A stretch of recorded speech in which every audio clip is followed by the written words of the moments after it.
Hello. Hello. Hello. Check. I feel like this is working. Good day, good evening, everyone out there. Um, welcome. Welcome to the Old Ways Twitch live play of the Shadowrun 5th edition drake.Revenge adventure. I'm Leko, and I have the pleasure of serving as game master for our cast of colorful characters, for whom introductions are to follow, but not before extending our deepest gratitude to our listeners, viewers, subscribers, followers, and Patreon supporters. So why don't we start with introductions in the upper right position? If you could go ahead and let them know who you are, who you're playing. Oh, that's probably me, isn't it? Hi. Bunny-hearted Millie, Sheena or they and them are cool for me. I'm a doofus retro anime bunny girl villain. Don't worry about it. But you should worry about who I'm playing, which is Hollow Mercury, who is totally an extremely wholesome and well-moraled individual who's definitely not a ex-corporate cog left for dead, out for not quite revenge, but out for something. I'm very excited to be back to more Shadowrun this week. I really enjoy this cast and this crew, and I'm delighted to be here. Well, awesome, and we are delighted to have you as well. You should be. I thought you were just going to say hi and then go from there. I just thought you were going to I stop mean, there. I don't know. I want to do a whole intro thing. I'm not a doctor of knowing things theology. Why I'm out for snacks. That's right. The lower right position. Oh, that's me. Hi, I'm Morgan. I play Cowboy. Our pronouns are she, her, and we are out for revenge. So we've come to party. And parties sometimes come to you. Speaking of parties, welcome back to the party. In the lower left position, please remind us who you are. Hi, I'm Pesto Mystic. I'm playing the allergetic tinkerer of driving and things, and I'm very naively excited to be a part of this crew. I'm excited to be back. I'm really excited to just kind of mess things up as usual. Awesome, love it. And there will be plenty to mess up, I assure you. Last but most certainly not least, in the upper left position. Yeah, hi, this is Mike. I'll be playing Saint this evening, our resident professional street samurai, perhaps you might call him. Otherwise, he's just sort of like this guy who tries to solve problems that the group creates or that we fall into. But I, as the head of the Old Ways, want to thank you for watching or listening, depending upon where you are. And we greatly appreciate your listening ears. Really do. So let's just go ahead and bring things to a nice starting point. In the shadows, there's a fine line between the respect that one can earn when a runner is willing to stand by their principles and the professional credibility lost when they burn a Johnson. These difficult choices are kind of like the heart of the sixth world.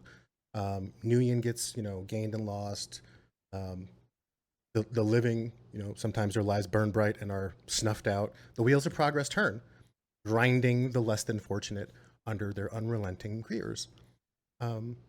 With Dr. Chuck's inroads to Anatoly Pushkin and we'll call them revelations that followed about the nature of the Shadowrun that might have been put to bed about 4 years ago, you're all left with an important decision to either deliver the program as promised for 30,000 Nguyen, or blow up the deal and find a way to make all this effort and struggle worth it. So while I suspect I know the answer, let's just start the ball rolling by asking outright, what are you going to do with the Nova Hot pay data in the shape of a cannibalizing program that devoured an extremely dangerous AI, originally created to dominate the Matrix, now 4 years dead? Floor is yours. And you're muted. Yeah, I was just trying to get the shock of the situation in hand. Oh, yeah, sure. Before, so I think that what we have here is a unique opportunity to upset the apple cart. And while chaos isn't necessarily Saint's sort of calling card, I think what he sees is a unique opportunity, like I said, to stick it to the people who have been sticking it to millions and in effect billions of people all over the earth. And if that means that daddy's got to come home and hit the big reset button, then that's probably what we should do. Okay. And I'd love to hear from the rest of the crew. How do you all feel about this? I mean, I'm so done. It. Screw those guys. I want the money. I mean, these guys are great, but like, screw the bad guys, the corporate guys, the Johns. I don't care about them. I want to reinforce my shitty little apartment. I want to stay living there with like an actual like safety net under me. Maybe buy a car. That sounds cool. Sounds promising. Cowboy, you said you're out for revenge. Well, yeah. So if we can, maybe make some money while we're sticking it to the man, I'm in. And before I check in with Rusty, while we ponder the answer to this question, I'd like to check in on Rusty, who has essentially been forced to come to grips with both their limitations and exposed to, we'll say, the possibilities revealed by Rusty's companions and kind of the adventure they've been on. So, Rusty, you left the bar in kind of a fugue state. It had been a long day, a very, very, very long day, and it was the wee hours of the morning when you decide to drive your Ford Americar into the your internal autopilot, not your car's autopilot, takes you into the cul-de-sac in the downtown suburb where the home you grew up in, bought and paid for by Mitsuhama Computer Technologies, and the years of effort by both your mother's ascension of the corporate ladder and the mind-melting precision of your perpetually disappointed father. The same father whose genetics blessed you with the steady hands of a surgeon, those same hands that you use and beat up working on vehicles, and the same hands that he uses to optimize the health of MCT executives and keep their security forces at the bleeding edge of performance. You roll it to the house. The garage door opens automatically. The home management software greets you with a gentle chime. It's already after 0700, so your father was already picked up by the company car, and your mother is scheduled for yet another morning stand-up based on her calendar. So the garage, ever a sore point for you and Gary Sidwell, cluttered with your tools, parts, junk, oil stains, kind of surround the one peace of mind that he has, the tarp draped over the overpriced symbol of his midlife crisis, his 2053 Black Pearl Eurocar Westwind 2000. You get out of your car and you manage to sleepwalk your way through cleaning up and changing your clothes, and you find you collapse on your childhood bed. The rest and comfort, a welcome reprieve from the stress and gunfire and blood and bodies. Time passes, and you wake unintentionally with a smile, as somewhere between asleep and awake, you catch a whiff of something delicious. Okonomiyaki is a savory pancake, right? It's made of floured egg, cabbage, and it's got select fillings. Your mother's signature are bacon and shrimp, shipped directly from Osaka. And you can smell it permeating the house, which means one of two things. Either she's home, or you haven't woke up yet.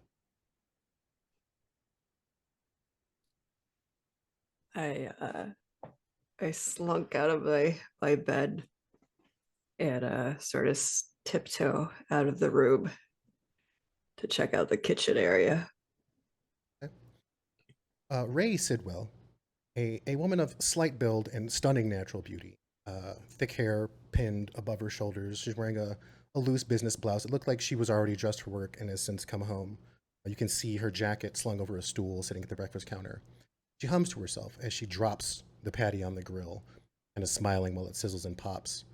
And as you come down the stairs, she side-eyes you through her endless eyelashes and sets her jaw as you come downstairs. Late night? It's just a little bit of what. Good morning, Mama. Good afternoon. Good afternoon, Mama. She taps the counter. I go over and sit down.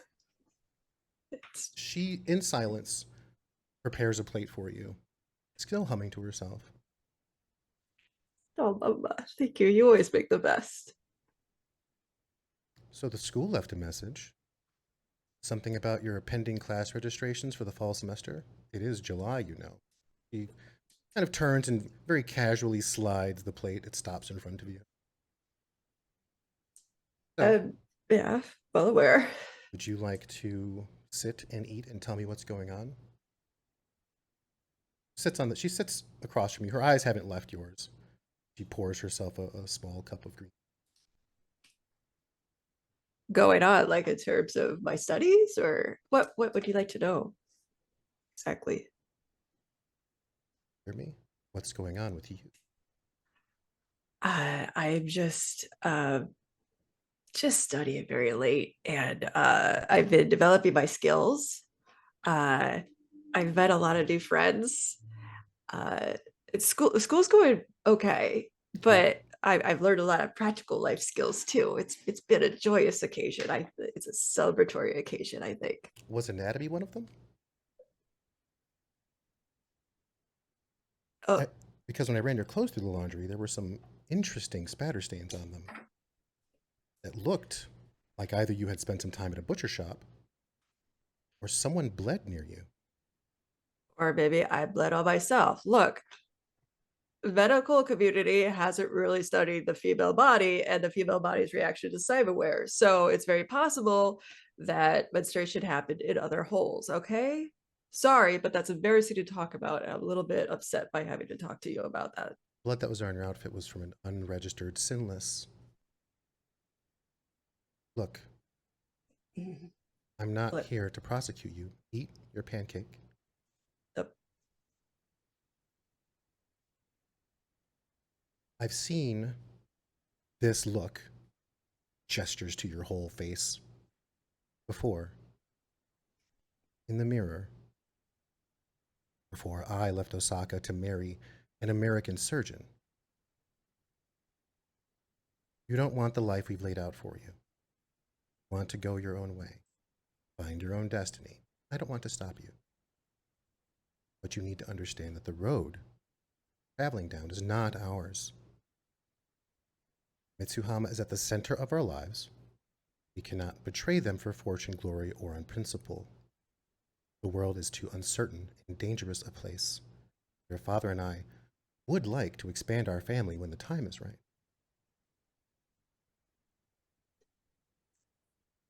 I think my path is in consideration of a lot of the groundwork that you guys have already set for me. I'm keeping principles. I'm keeping my social status and structure. I'm not swaying away from whatever life you guys have laid for me. I'm just alternating a few characteristics about it that fit the future that this Seattle is going towards.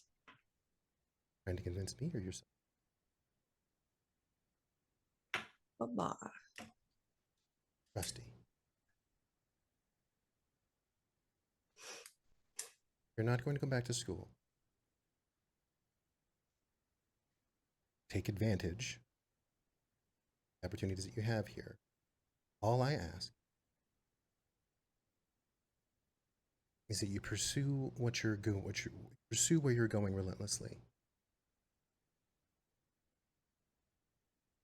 I know that your father wanted you to be a surgeon. I knew the moment that you got sick the first time you scraped your knee that probably wasn't going to be. However, you have your strengths, have your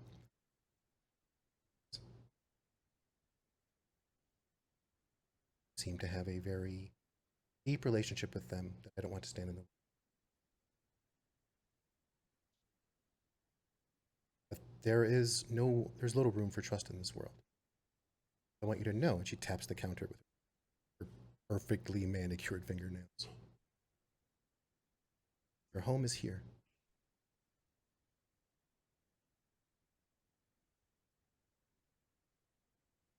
Now I have to get back to work.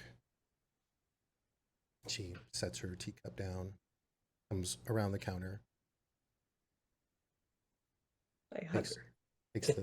takes the jacket from the chair behind you, and she puts an arm around you first. Ruffles your hair a bit. I don't expect that you're going to be here when I get back.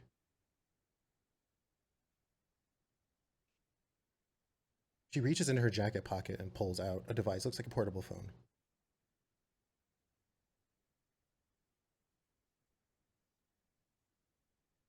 Take this with you. Call. This phone.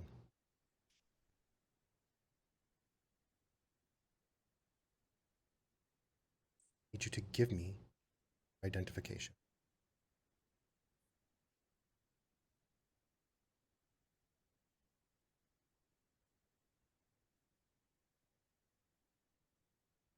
Okay.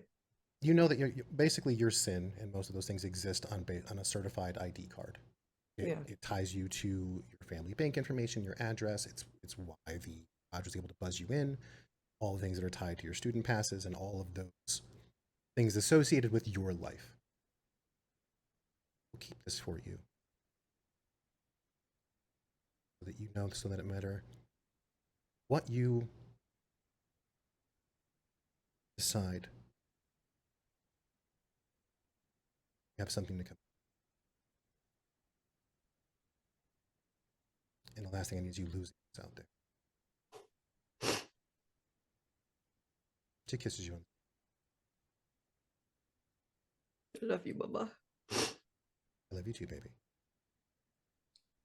She buttons up her jacket.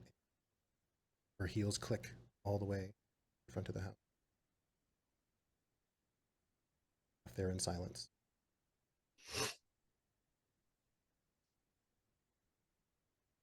I think she contemplates the difference between how her mother treats her and how her father's treated them both. Gary. And then remembering that the garage door is still open and that the group probably needs a new car. I'm going to take Gary's car. You are well aware of the fact that there is an adequate anti-theft, but nothing that your surgeon gifted hands can't handle. So why don't you go ahead and give me a mechanical roll, please? Sure. Industrial mechanic. This would be automotive mechanic. Oh, shit.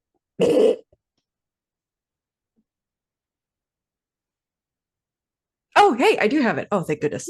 Sure do. What the fudge? Did I do that incorrectly? No, you did it. It looks right. Okay. Yeah, you did it right. Okay. After some fiddling, you get the basically the autopilot reset to default. You remove the GPS tracker and the anti-theft module in his car. And you slide into the lush interior of the Black Pearl Eurocar Westwind.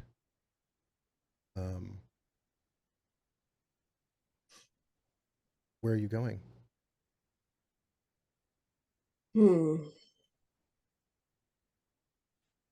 Rusty's going to pursue her new path relentlessly. I'm going to go get myself a vehicle control thingy.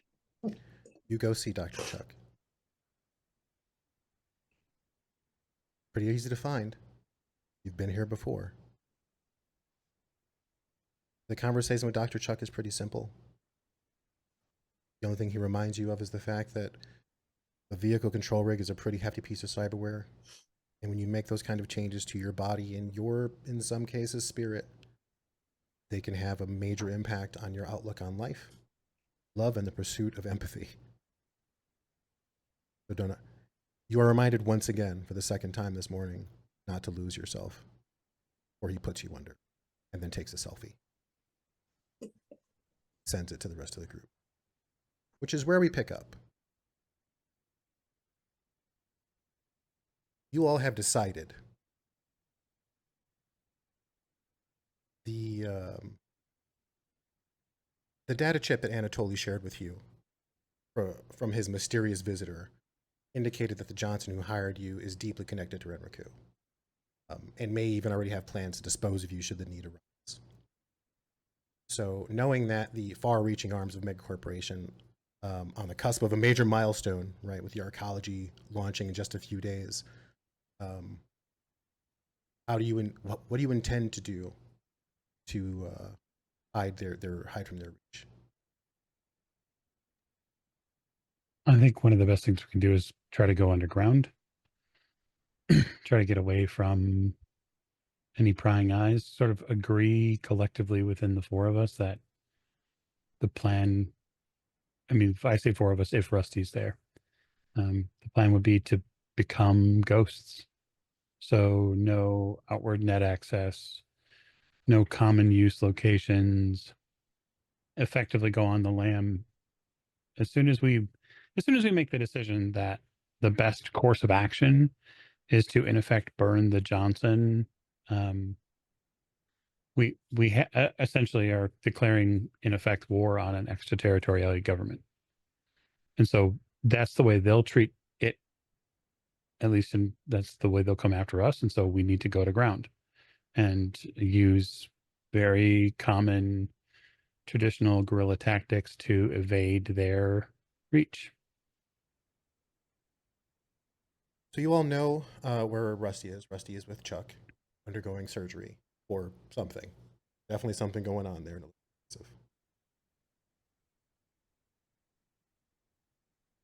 Last I checked, you all had turned up at the safe house, one of Saint's locations that he has a bit of time rented, purchased at. Right. So, as far as the calendar goes, you all are aware of the fact that it is 3 days until the festival. They have just announced another musical guest in the form of Maria Mercurial, who is planning to make a personal live appearance during the unveiling. You're pretty sure that they probably decided that like months ago, but the announcement comes now, which causes, if there was an increase, if it would already what seemed like a big event, this makes it explosive. It is now officially star-studded, and now her music is playing everywhere. Not that it wasn't her.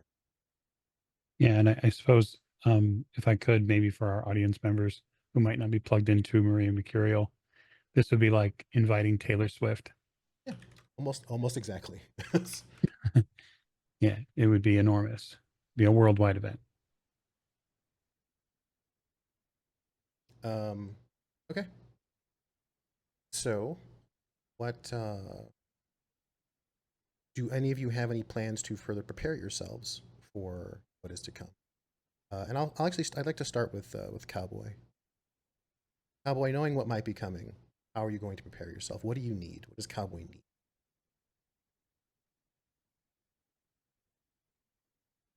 I think it depends on what we're going to actually do, which would depend on what kind of equipment I might need. Then maybe you all should talk about it. What you think you might need, what you think you might want, what you think would be good for all of you to have or for some of you to get. It's in these moments where you're trying to figure out what you're going to need to stamp down. Because one of the things you don't have right now is the money from that job. You have your wits, you have some potentially newfound friends, and a moment of safety. Again, you find yourselves in the safe house, pondering your plans. Let's hear some of them. Let's hear the group work through some of this, if we could. I think I've got a safe place to stay for a couple of days at least. I should stay out of your hair. We should be separated, right? I think that's a decision we need to make. If we decide to stay together, there is safety and being able to watch each other's backs while we're hiding. If we separate, it will be easier for anyone to pick us off one by one. I suppose. I think where this thing should go is back home. If the Johnson was planning to return it to Renraku, I think that's exactly where it should go. Just not in the system that they meant for it to go in. Correct. And what better, well, what better way to show off their new pretty toy than watch it fizzle and pop in front of them?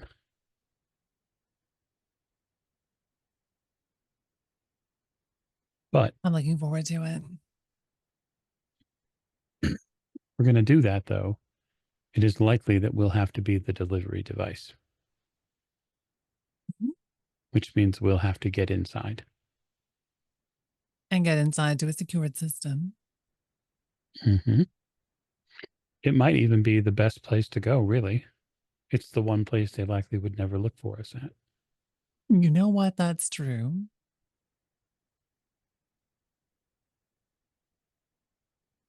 So are they throwing a party on site? Right? Party Yes, would be putting it delicately. They have, it's essentially at this point cordoned off about like a square mile around the Renraku Arcology in downtown Seattle. That entire area is already being gated off. Vendors are being brought in. Traffic is being rerouted. Downtown is a total cluster right now. And now with the news of Maria Mercurial, the sound performance stage is being erected, like the main stage is being erected. The Jumbotron. Because this is a free show. Like it's just at the festival, which is open to the public. There are no tickets. So is there an after party to this thing where you can get in? They're gonna throw inside the building with the Mucky Mucks. That's a very good. That's a very good question. Get an invite to. Do you have any contacts that might know something about Renraku Muckety Mucks? Well, I do have a mafia contact. Okay. His name's Dante. Would you like to? Are you going to reach out to Dante?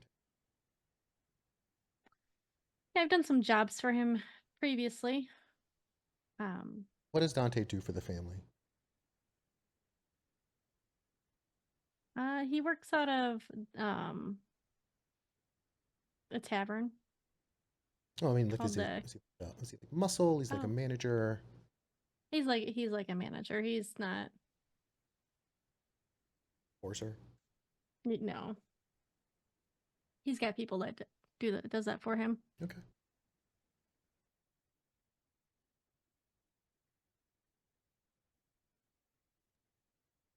He might have a thing for me, so I might be able to con him for some information. You call Slice of Sicily, where he tends bar. The phone rings a couple times. You hear a very familiar voice pick up. Slice of Sicily, this is Dante. Yeah, and I'm sitting in front of my my fellow Shadowrunners at this point, and I just kind of changed my posture a little bit. Hey, Dante. Oh, it's the cowboy. Is it lunchtime already? Oh no, I'll come get some of that later. Here I was hoping for an afternoon delight. What can I help you with? Hey, so just kind of hoping if there's any after party going on from that opening downtown. The giant Renraku cluster? Yeah, I mean, there's going to be all sorts of parties. I think, if I'm not mistaken, every rooftop has already been booked. Every downtown skyscraper rooftop access has been gated off. Everybody's getting access. Talking about like at the arcology proper? Yeah, I was thinking that, a man, big, strong man like yourself might. You can hear his chest puffing. Might have some certain access that can get a girl in. You know, a little strength goes a long way, but those corps keeping things pretty well locked down. I mean, that arcology is at this point more secure than a prison. But that's not to say that without means, while you know they are self-contained and efficient as they've declared, there's a number of vendors on the docket right now. And you know, maybe slice of Italy might have secured itself a little serving section in a prime area of real estate on the grounds where we'll be serving the best lasagna in downtown Seattle. Are you looking for a job?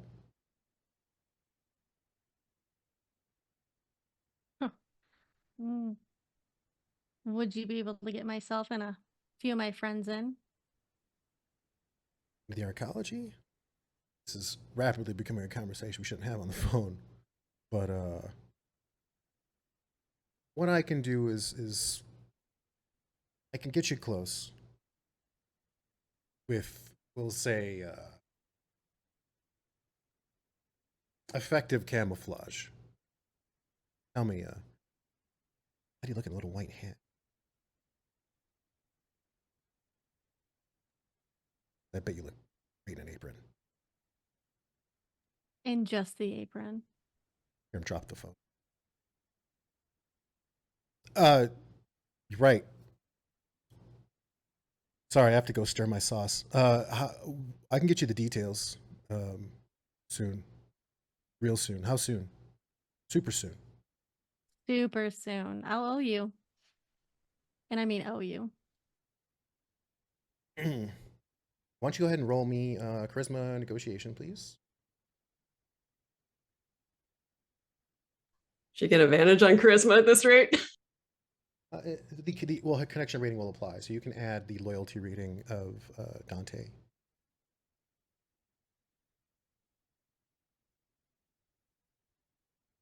And what sorry, what was I rolling? You're rolling negotiation. Okay. Plus Dante's loyalty rating too.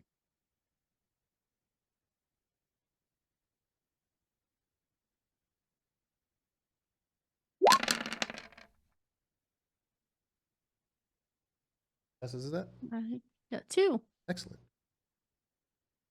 It'll take me a little bit to get things sorted out, but I can get you the details and get you the proper creds and uniforms probably within the day.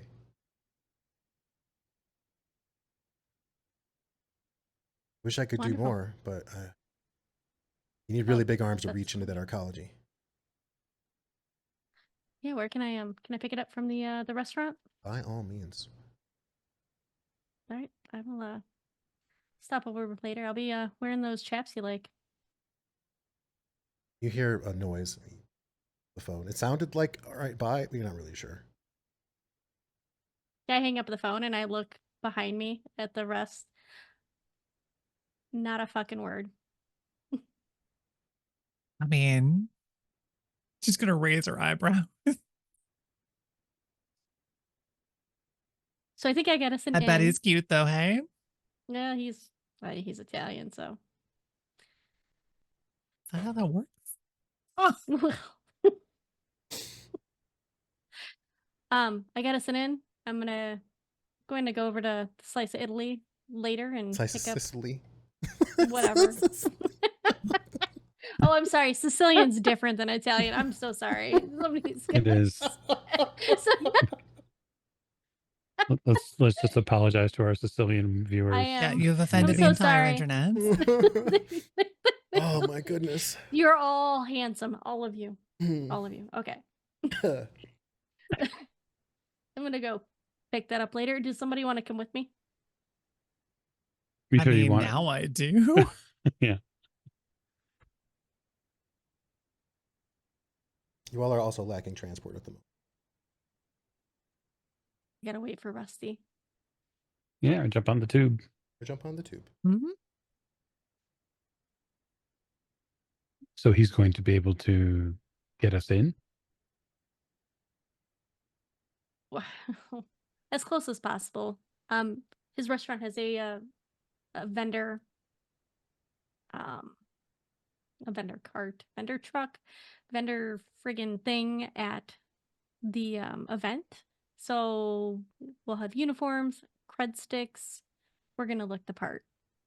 So we should be able to get pretty close to the inside. At least we'd have an excuse to be in the area. Yes. Certainly, Start. but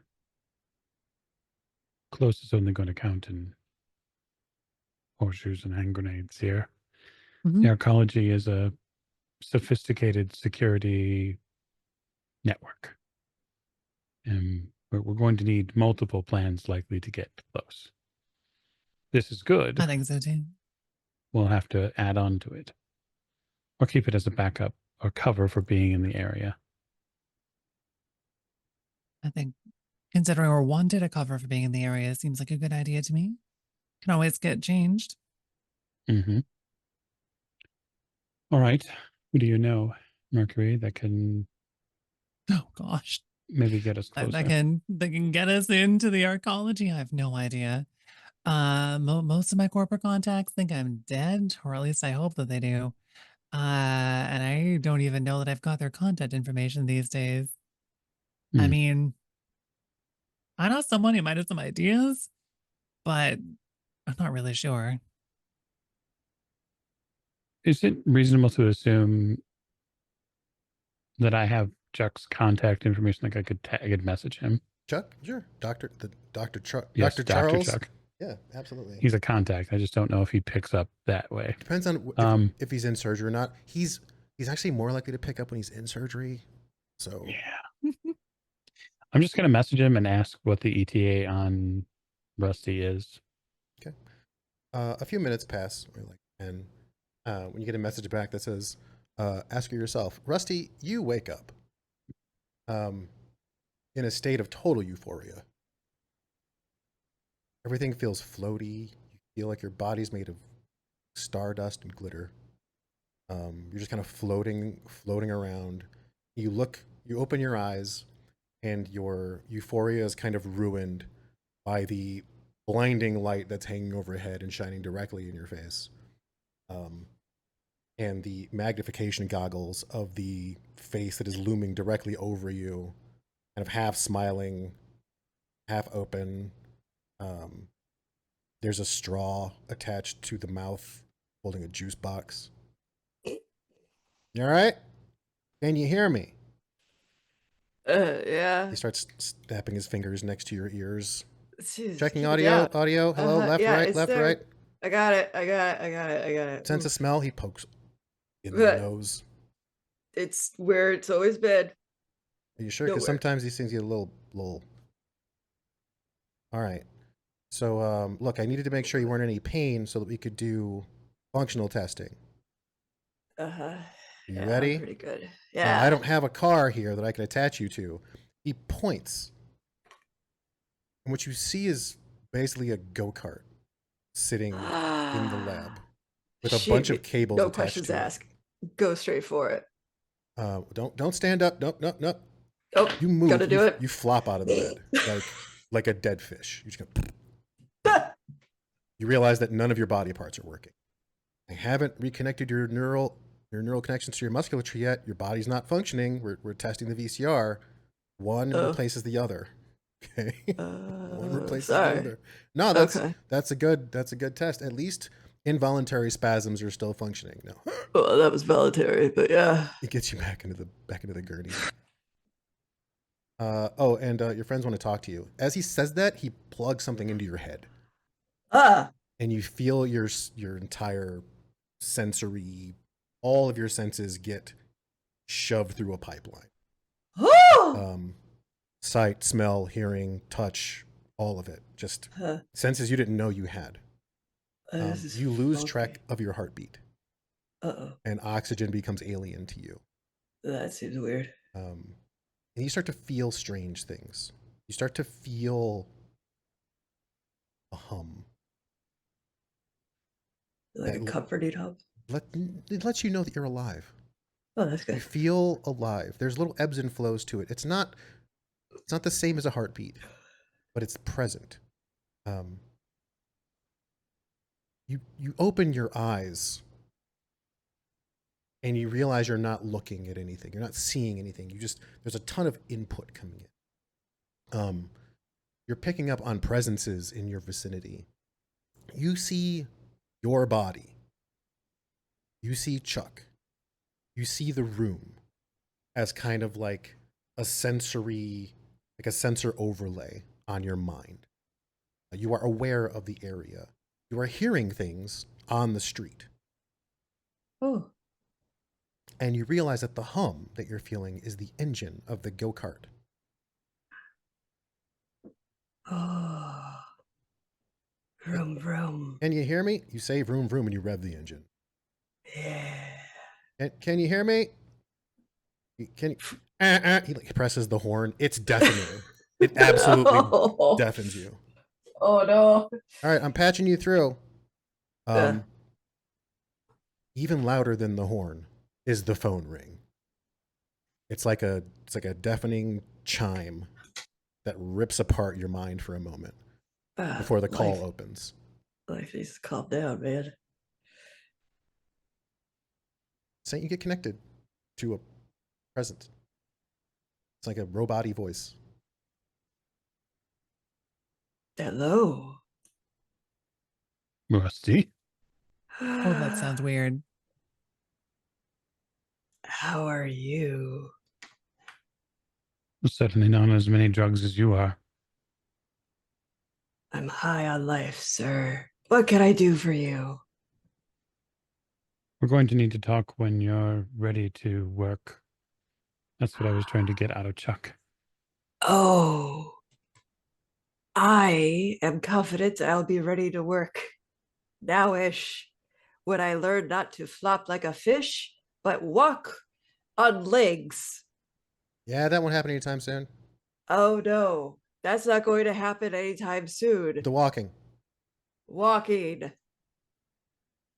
Okay. Keep talking. This Well, connection is good. This connection is wait.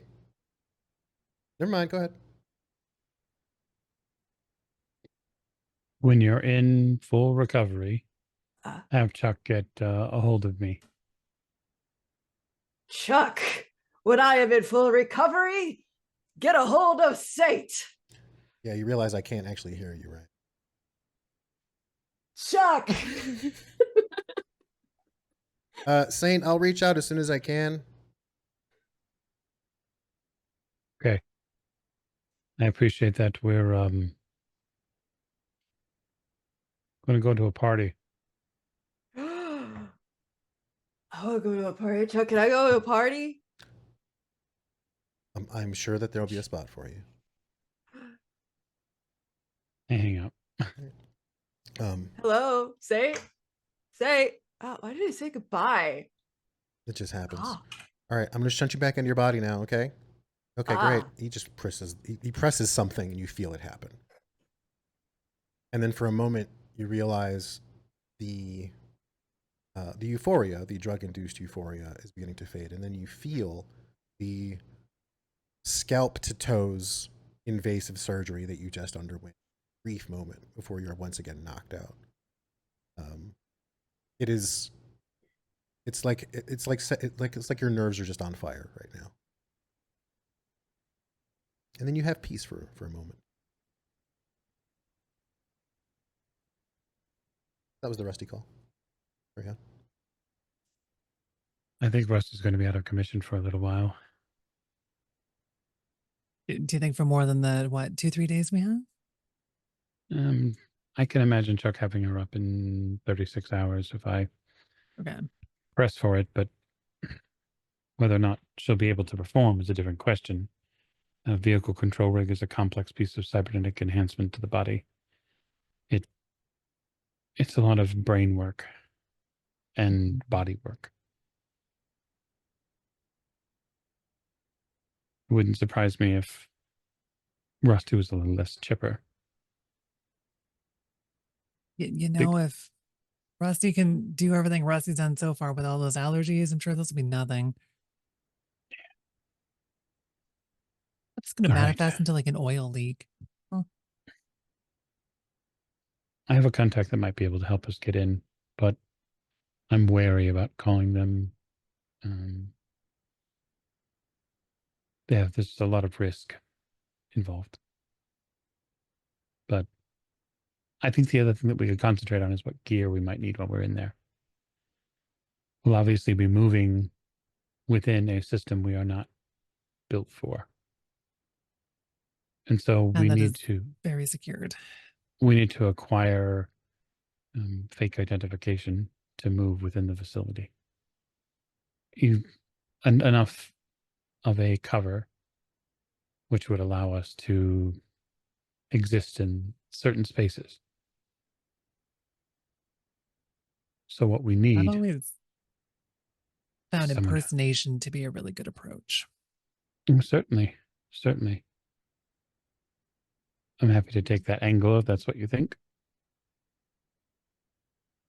I mean, it can't really rely on faked credentials 100% of the time, but you can rely on existent credentials. There's an awful lot of people that are probably being added to that system. They're going to fully open the building, which means there are people who have been waiting in line who will be after their suites, the places that they're going to live. Perhaps we can find a way to become I sort of sneer a little bit and say nuclear family. Find a way to get a place. Could work. Could give us access to certain areas inside the building, but using the idea that we take identification already there. It's like we'll have a lot of research to do. And not a lot of time to do it. The beauty of legwork. So we're gonna move the clock forward a little bit. I know that Cowboy wants to go to Slice of Sicily, and I'm sure that Rusty is looking forward to getting out of the chair. So my question for Cowboy is, how are you planning to get to Slice of Sicily? Are you going to call a car? Are you going to take the tube? Are you going to take the mass transit? Or are you going to wait? I will take the mass transit. Very efficient. Seattle grid is pretty solid. Bullet trains run on schedule. So is anybody going with Cowboy? I mean, would absolutely love to go entirely just to meet the other end of that conversation, but is happy to allow Saint to go instead if he really wants to. Oh, no. I want to have nothing to do with however that calzone gets packed. I'm happy to sit back here and plot and plan myself. You should totally go with Cowboy, though, and just observe for the both of us. For safety, of course. As she walks out, she's going to mouth the words, "Thank you," to you and look very excited. So you all board the tube. It is relatively uneventful. Oh, by the way, what sins are you all using for this little trek downtown? Because I'm assuming that neither of you have valid sins. No. It's required to use transit, though, isn't it? So we'll say encouraged. Encouraged, sure. Yes. You can usually secure like day passes there, but they cost money. It's kind of like a scalper deal. Like a disposable. It's basically like a disposable sin for the trip. Like, in order to avoid being suspicious, I think Mercury would do that. It's only 20 million. Pretty common. It's probably how she gets around half the time, anyways. So, she doesn't have a car. Unless you have a forge cut stick, makes sense. Nope. Not yet. It's on the to-do Cowboy list. does. Cowboy's a fake sin. I'd say I do. You swipe like a normal person. But yeah, it's only 20 million for like a fake day pass. Yeah, let's do that. Okay. So you all are on the tube. It's not a super long trip from where you are. Where is this residence, Saint? Is it like northeast?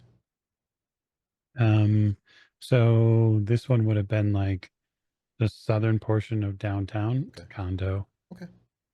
It's a middle lifestyle condo. Yeah, Slice of Sicily is downtown, so you're on the tube, just kind of hanging out. Um, your your hypervigilance sets in pretty immediately as you realize you've always known how secure downtown is, but now you're painfully aware of the presence of Lone Star just out and about. Um, there's officers that walk the cars, twirling their stun batons, eyeing people suspiciously. What I would like from both of you, however, is a perception check. If you mind providing me with. I think also going into like a public security situation, Mercury might try to change her appearance up a little bit. Sure, you can make a disguise roll too if you. So perception. Yeah, I believe you have disguise. Perception like an active skill on the sheet? I It never is. find it. It is. It's under. Oh, I think it's just flat intuition for me. That's why. Yeah, you don't actually have it. Okay, that rolled way more than the 5 I thought I was going to. I'll do it this way. Hang on. Roll the 5. There we go. Make your disguise roll too, by the 1. Oh. Disguise roll. I should start looking at Chummer.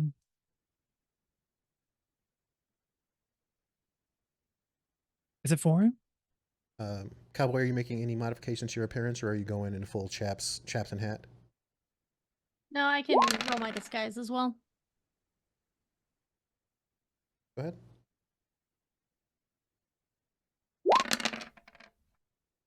Oh, crap, I ran the wrong. I rolled the wrong amount. May I roll again, please? Of course. Thank you. Actually, it's No. 5. No, you can't. Oh, okay. Oh, Done. and now I've got you. I mean, I still got 2 anyways. Okay. So you all flip up your appearance a little bit. Yourselves look a little less signature. With 3 successes, I believe, Colin Mercury. Oh, that was on the disguise. Only got Okay. 1 on perception. On perception. Okay. So again, you're very much taken aback by the sheer volume of police presence. The cops, Lone Star doesn't really scare you too much, Cowboy. That's not the concern that you have. The concern that you have is in the same car as you, on the opposite end of the car, basically, armed the car, you see 5 people. And the reason they stick out to you is because based on what you all have been talking about doing, there is a contingent of Renwaku security that are considered their elite.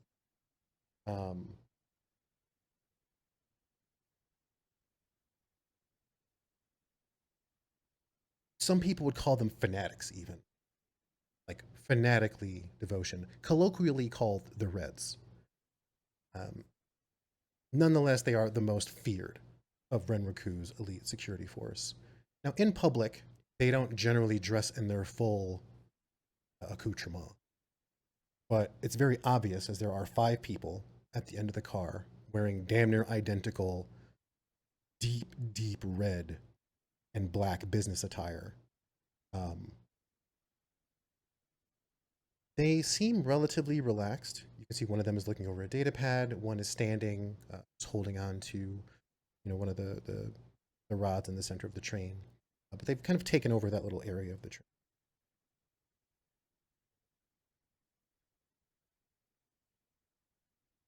They're all armed, obviously. They're all carrying katanas.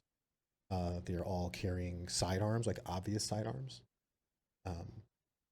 One of them is carrying a bandolier of what looks like some kind of fetishes, perhaps, like small trinkets and baubles. All of them appear Asian, likely Japanese, and all are male but one. and it's the one who's standing up in the center of the car. The people in the train seem to be giving them a bit of a wide berth. Like there's a space between the area they're taking up and the rest of the people.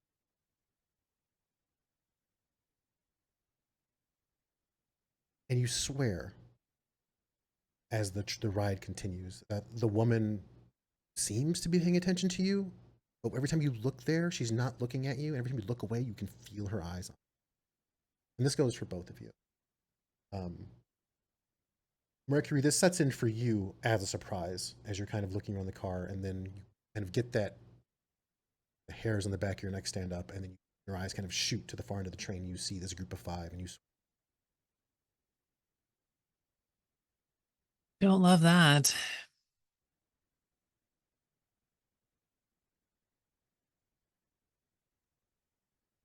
I'm just sitting next to Hollow Mercury. Just Your train stops at your. don't worry.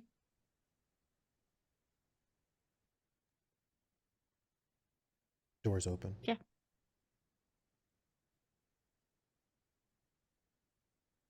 Gonna get off? We're gonna get off. Yeah. I mean, if you don't get off, she'll pretend she doesn't know you and be like, excuse me, this is my song.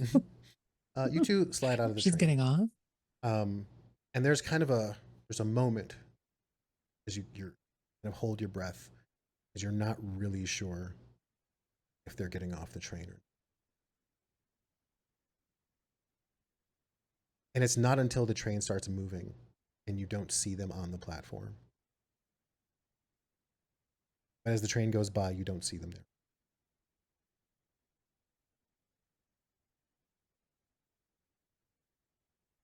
I'll leave you there. Well, that's concerning. Saint, you're home alone. Boy, Jim. This is really the first time since kind of stepping into this job that you've had a chance to just kind of be alone with your thoughts. Are you making any use of this time?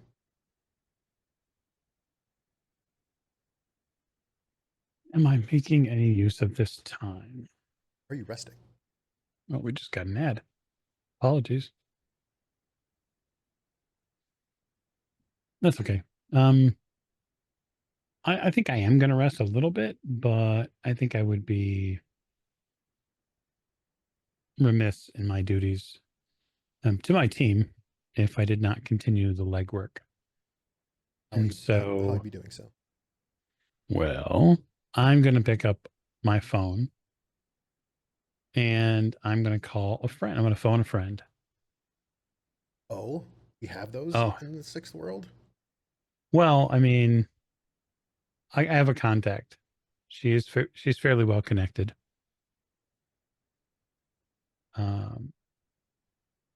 And if there's anybody that's going to know about a party or possibly have an invite to said parties in an exclusive space, then Eden Daywalker is probably here. She's also extremely loyal to you. Very. For other reasons. Sure. But yeah, I will. I'll give Eden a call. Something I probably would not normally do. The phone rings and you hear a familiar voice. It is not hers. You hear the voice of her assistant, Taylor.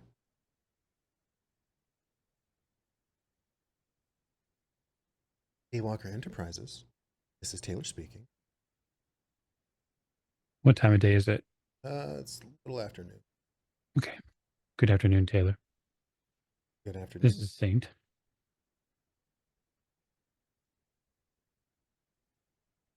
The dangerous chap. Yes. Is Eden available? Not at the moment, but I'd be glad to get her a message. She's got a pretty busy schedule today. Did I tell her what this is concerning? Yes, it's concerning a party. Well, we do play our parties. Any party in particular?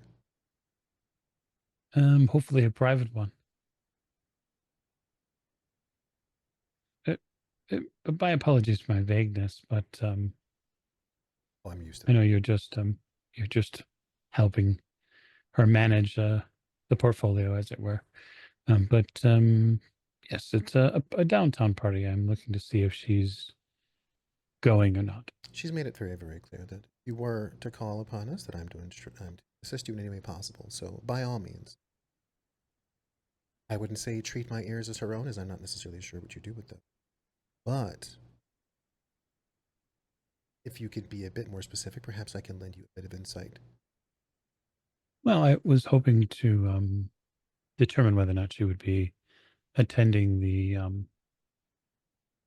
party with Marie Mercurial. Oh, the concert. Well, there is actually a pretty long docket of activities on Daywalker's schedule for that day. One of which is the concert. However, she will not be attending at the ground level. I see. There are 3 rooftops across from the concert space that have been booked by, we'll say, privileged parties. One of which has requested Eden's particular flavor of entertainment in order to enhance their experience of a concert. I see. You are familiar with these parties. They're kind of like... So, going to like a BTL den is one thing, right? You have like a bunch of people who are desperate to escape their lives, who are just looking for a way out. And so they are dosing themselves with whatever better than life experiences they can hope to achieve. And then there's how the elite party, which is basically the same thing, except much safer in a controlled environment where they are attended to in both virtual and physical reality. It's usually like a comprehensive experience. So, and those things tend to be, a little exclusive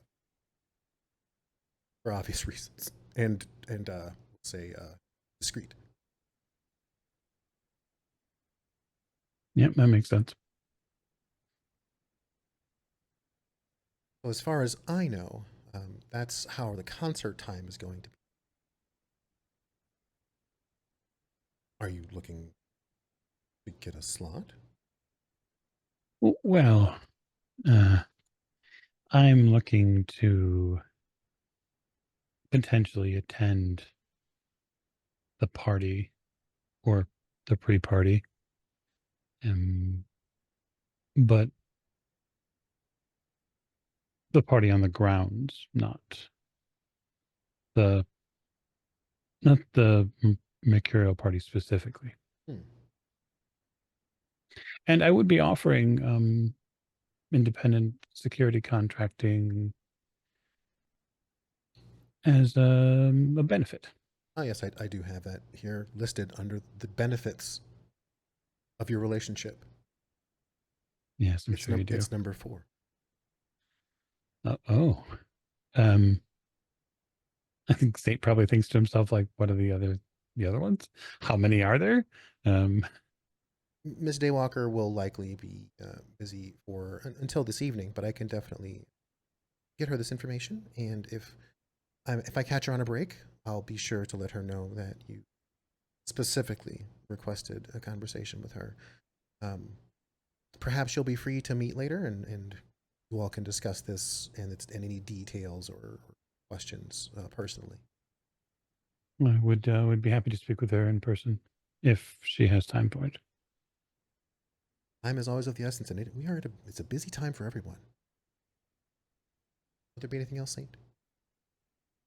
No, Taylor, you've been most helpful. My pleasure. Hopefully we'll see you soon. Of course. I hang up. So, Rusty, more time passes, you think, and you wake up once again, no longer in a state of euphoria. You can feel your body, but it's not responding very well. You're not in pain, but you feel like you've kind of been through the ringer. So as of right now, you are operating as if you essentially have like 3 boxes of health left, as far as penalties go. However, you're not in any pain. You wake up in a smaller room than the clinic that you were in. You're in a comfortable bed. There's a seat next to it that is not occupied, and there's a tray next to you with some food and kind of very basic soy proteins, and looks like some kind of fluid. Looks orange. It's definitely not juice. Nor is it fizzy. Oh, well, then I gotta do that one first, right? I gotta taste that one first. Am I able to at least move a little Yeah, bit? you're able to move. Okay. Like, it's just imagine it's just you're aching literally everywhere. Yep. Gotcha. And as you look down, you can see the incisions all over your body, like head to toe.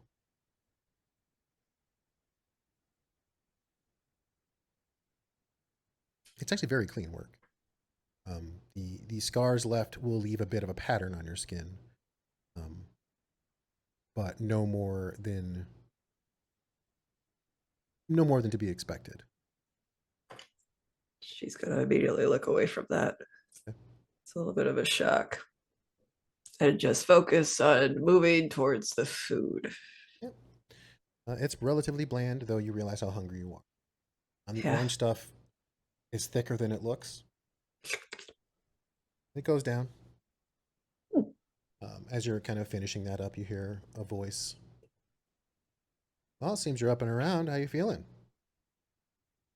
Like I got hit by a truck, but hopefully can also control one. Well, if you are hit by a truck and you're in a truck, it'll feel exactly the same, except your crumple zone will replace your ass. Oh, thank you. Don't thank me. It's your crumple zone. Look, I would highly advise against any strenuous activity, as I'm obligated to because I'm a doctor, but I know that you're stupid and you're not going to follow my instructions, so I'm going to say this much, okay? These injuries need time to heal. But you're going to get into some shit, so I would say anytime that you're not in the shit, you should be resting. And I've also done you I called a friend. They outfitted your car a little bit with a securing harness so that you can recline and relax while you're driving. Oh my gosh. You're gonna get a 5-star rating on Doc Ock. Good. Why is it never 6? Where's the 6 star? Why don't I get a 6 star? Because I it's deserve a pay to 6 star. play. You gotta pay for that 6-star. I can't even give it to you. It's just giving me only 5 stars. I'm Fine. sorry. Here's a bunch of medicine. He puts Thank like a you. bundle of pill bottles and Just other about things to in your ask. hand. Take these based on the stuff that's written on them. Why does this one say take with alcohol? Oh, that's mine. He takes it back. Sorry. Okay. Thank you. Actually, puts like 3 in a bottle and kind of shakes it up and throws it back in your bin. It'll be like a raffle. I love it. Okay. Saint knows how this works. The reason I'm willing to do this work for you is what Anatoly told me is true. You all are gonna need all the help you can get. And to be honest, he seems to like you. So take these with you. He puts 3 what look like certified cred sticks on the little tray next to you. Oh my god. Take these with you. It's not a lot. You're gonna have to stretch the hell out of it, okay? Make it work. But it's untraceable, certified. Honestly, way less than you're probably gonna need to get this done. But what the hell, right? What the hell, sir? I'm gonna just kind of scoop everything up and slowly head to the door while thinking, who's Anatoly? You get out to the car. west wind is there. You can definitely see that modifications have been made to allow for full recline, a 5-point harness. Sweet. There's also been you see the rigger adaptation is installed as well. Ooh. Let's test this out. There's a cable waiting. Perfect. I'm gonna test this out and drive my little butt to our bar. Okay. You insert the vehicle control rig cable to your skull. Feel yourself interface with the Euro car and begin to immediately sense what it is that the drivers love about this car. And you also immediately sense all the things that they will never appreciate about this car. That you now not only understand intimately, is like a part of you. You grip the road. You start your heart. You start your lungs.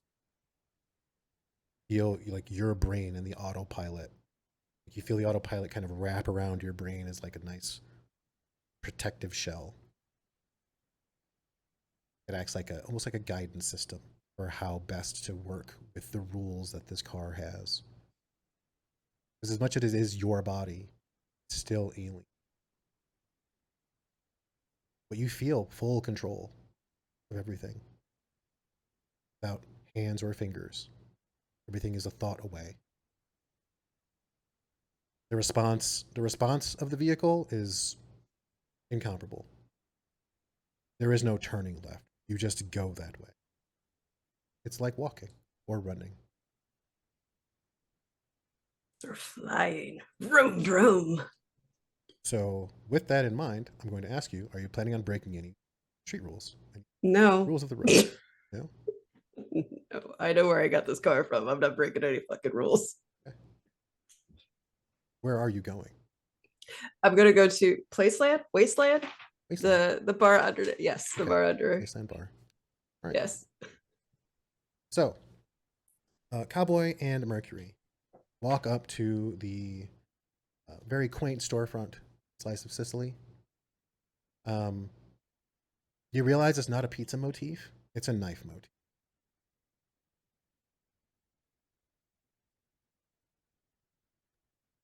Well, I would have already known that, right? You knew that.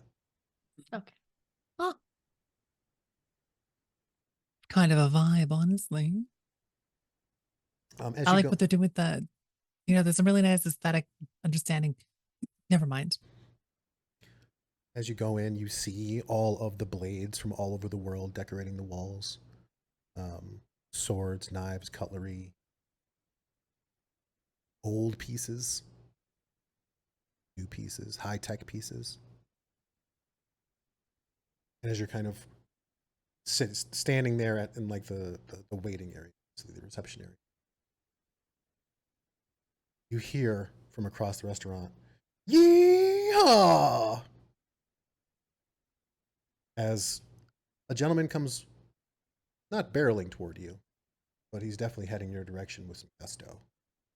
He's about 5'7", 5'8", wide at the shoulder, broad of head, thick black hair, kind of swarthy in his complexion, big smile.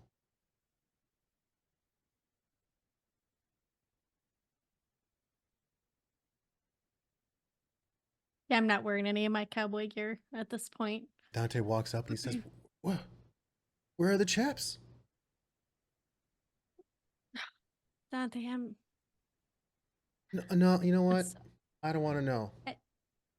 I want to apologize. That's my fault.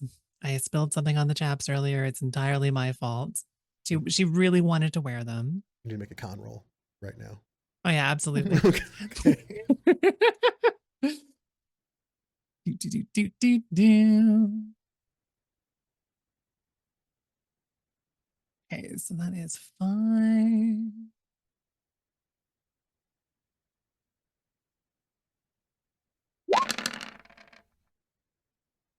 I got nothing. He seems to acknowledge that you said things. You see him once again return to Cowboy Oh, this is just a work call, huh? He turns on his heel. Come on back. Kind of pouts away. Gestures for you. You made him sad. I'll make it up to him later. He like walks You by should his say server. that when he can hear As he you. walks by his server, you see him kind of swat them aside, and like a carafe of water goes flying. Pick that up. Like two hand doors into the kitchen. What the hell's going on in here?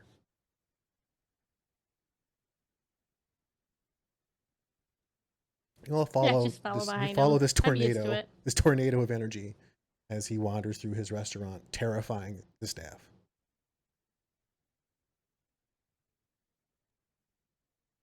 And when he gets to his office, you can see next to his office there's like a dartboard with a chef's knife sticking out of it that he just kind of plucks out as he walks into the office.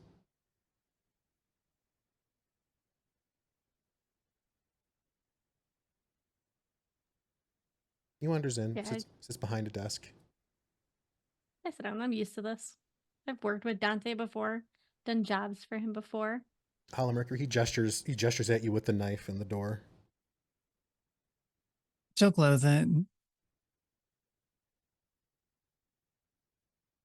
So I did some thinking while you're on your way here.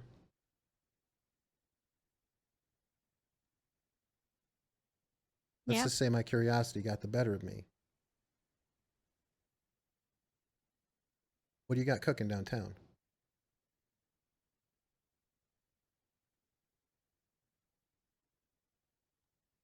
just a job. Because I thought maybe you just wanted to, get good seats for the concert, and I figured, well, I can't really get tickets because there's tickets. But then I got to thinking. You've never had to tell me you were going to wear the chaps before. That sounds like a negotiation tactic. I feel like I got played. And there's no chaps. He stamps the knife into the desk. Not hard. He just kind of stamps it into the desk. So if you're going to work me, I figure quid pro quo, right? So everything I said, I can do for you. He reaches down and pulls up a bundle from his desk, and you can see there's a bunch of like white uniforms, hats. You see he pulls out like a handful of lanyards with little badges on them, and drops them on the pile.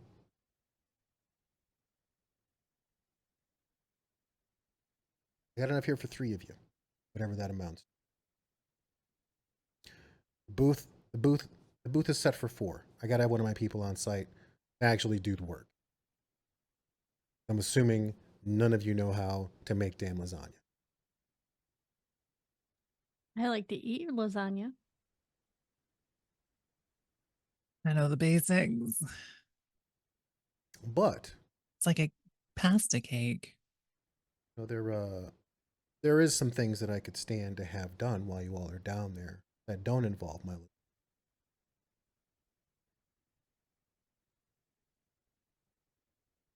Ah. So this is payment We'll call it. for the uniforms. You can consider it that, or I don't know, an apology. He's so fucking jealous. Don't be sad. Just thinking to yourself, oh gosh, really running over the coals, wanting an apology. Ooh, it's a big ask. 2 Shadowrun jobs would be less than an apology, but she's not saying that part out loud. No, everything's in my head too. All right, what's the job? Thought you'd never ask. He reaches into his desk and pulls out a folder, puts it on the table in front of you. Simple job, really.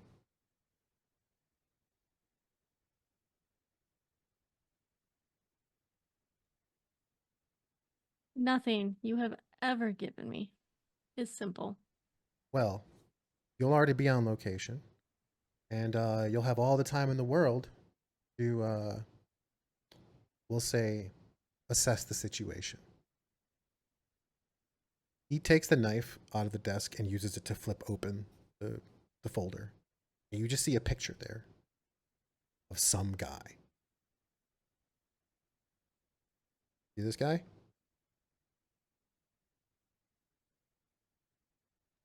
Yep. Who is he? He stabs it with the knife. Doesn't matter. He's not going to be a problem after this little party. You're going to see to that. You know I don't kill people without knowing why we're killing them. Do you want a rap sheet on this guy? You really want to know Yes. everything there is to know about him? Guess. I don't mind killing people. In fact, I even, have fun doing it. But if they're innocent, I'm not about that.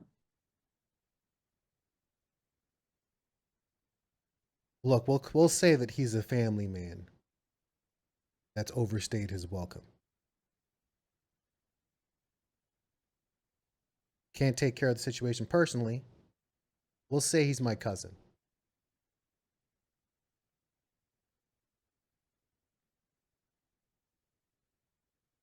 He'll also be working the booth with you.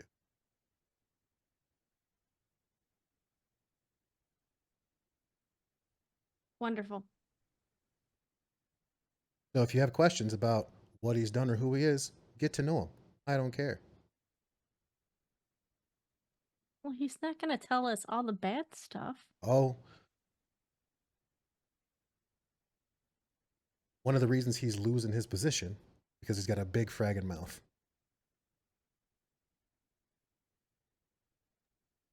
And dead men tell no tales. So you want us to off somebody when there's thousands of people around and thousands of people's eyes on us, possibly. I didn't say to do it in All the right, so- street. I'm assuming you're going to be professional about this.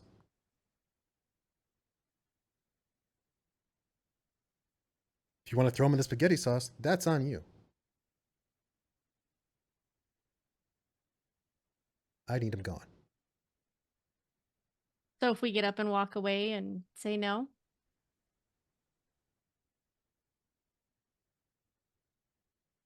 Well,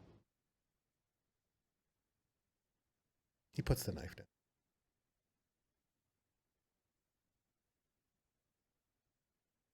Guess you don't want a job. He points to forms.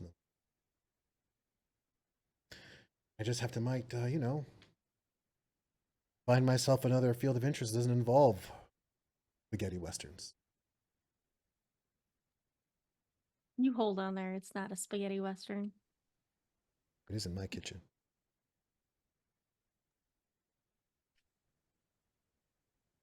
I'll go over it. Hollow Mercury. What do you think? I mean, I was expecting you two to like make out. I was not expecting a like assassination jobs. I mean, it's up to you. Whoa, who said anything about assassination? This is pure premeditated murder. Right, sure. I'm not a lawyer. Yeah. Also, Mercury, by the way. Good to meet you. Dante. Yeah, chaps? I don't have chaps. No, I'm more of a suit girl. Write something down. Hey, focus. Here. Oh, right. Sorry. Not down there. Here. Thank you. Business first.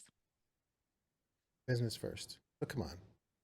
I help you out. You help me out. Everything else, water under the bridge. We can get back to doing business the way we were doing it. Fine. Not He's the first person I killed for you. Won't be the He last. smiles relieved. You know, one of these days, you may want to join the family proper. He shoves the book across to you. Go legit, you know? Legit? Yeah. Sign on, fall under the umbrella, the warm embrace of the familial familiarity. I think we have enough familial. Oh, yeah. Can't even say it. We've been familiar enough. Can't blame a guy. All right, Mercury, let's get out of here. Ooh, can I have some lasagna Yes, to the go? to-go bags are already waiting. I prepped them before you got here because I'm that kind of guy. You're so amazing. I'll wear the chaps next time. Don't make promises you're not going to keep. Okay, just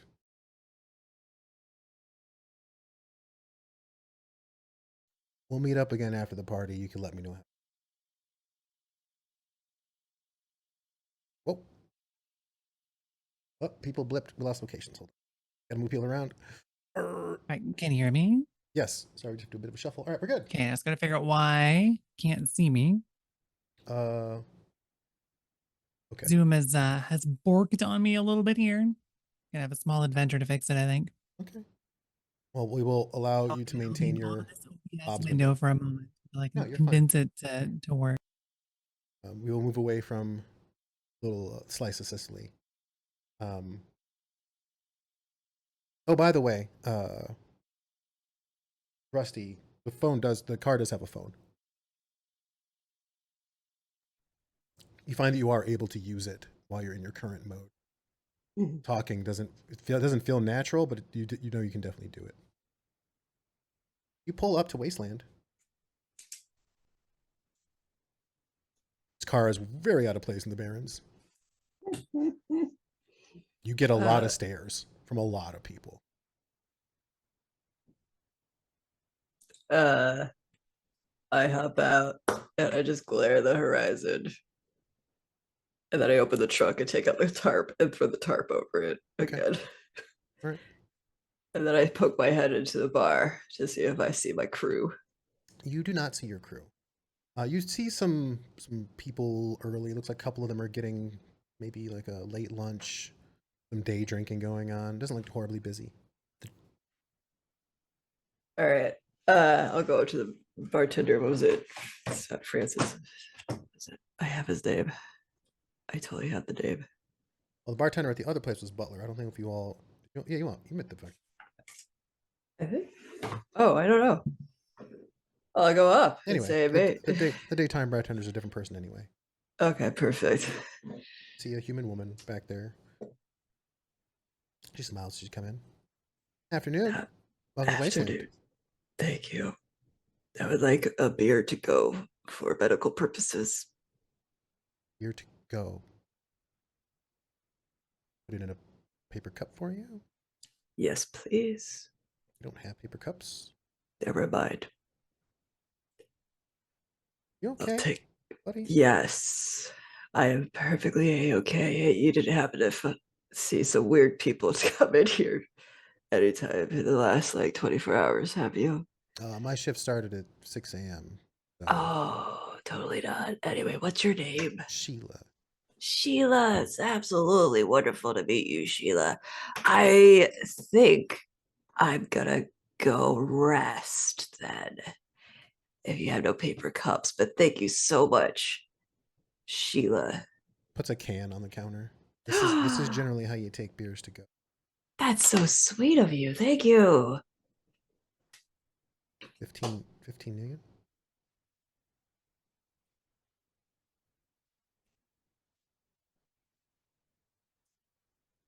I'll have to resend my order. Thank you very much. And then I just walk the fuck out. Okay. Just kind of puts her hands up. Bye? You leave. And then I'm gonna break into Hello Mercury's place. Well, I'll knock on the door first. You get no answer. Okay. However, when you tap on it, the door opens a tad. Yeah, there's a reason that you didn't go home. Oh no, well, I don't know that. Bye. I open the door. Okay. You open the door. You see the living room, kind of as you remember it. There was a bit of a struggle in here. Still, kind of clearly, there was a bit of a struggle in here. It's not like messy. It doesn't look like the place has been tossed necessarily.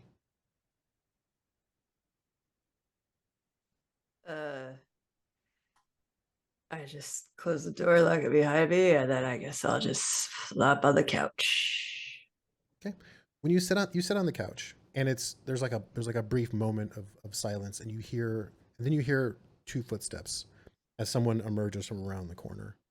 And you see a guy, human, wearing like a gray sport coat. He's balding. He's got like kind of salt and pepper hair, beard.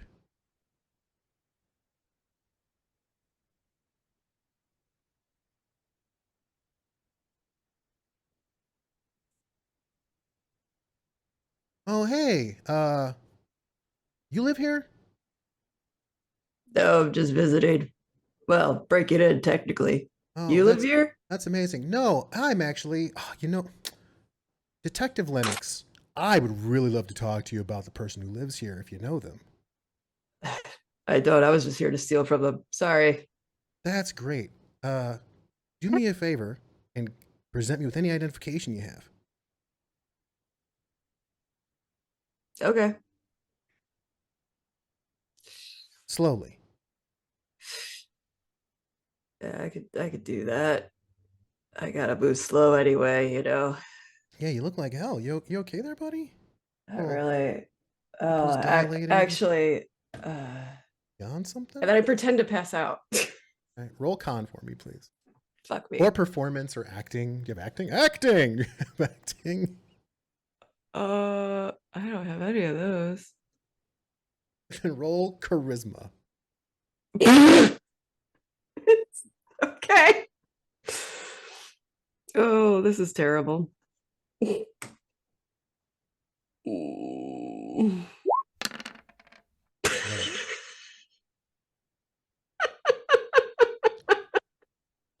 Well, you hear him say as you kind of flop onto the ground. I guess thanks for saving me the trouble. You hear him approach you, and Fuck me. and begin. So he begins putting his hands on you. And the first thing he does is he grabs your left wrist and moves it toward your back, and then grabs your right wrist and moves it toward your back. And then you feel things start to get placed onto your wrist. Are you going to do anything? Yeah, I'm gonna try and punch him. Okay. Oh no. Oh, jeez. With the wind up, I'm going to pause you right there. Okay. The pair has left Slice of Sicily with your new bundle, and your folder with a photo has a nice long hole in it. It's about forehead level on this picture of this guy. Oh no. And a to-go bag that smells delicious. It's like too hot to carry. Like you have to keep moving your hands around because it's hot. I do have some apprehension about this, but it's your friends, your job. But I don't think we should take the train back. I agree. Cool if I call someone weird. Aren't we all a little weird? Okay. I'm sure they'll pick me up. She's gonna text Sugar, who I've listed on the sheet very deceptively as a cleaner. I don't mean the type with a mop. I mean the type that cleans up after a crime scene. Yeah. Well, yes, Sugar the troll. Sugar the troll. Yes. Paulo Mercury might be very flustered by. It's going to call them to maybe get a ride, maybe? Because they've got a van. Can carry all of the stuff that they're carrying right now. You call Sugar.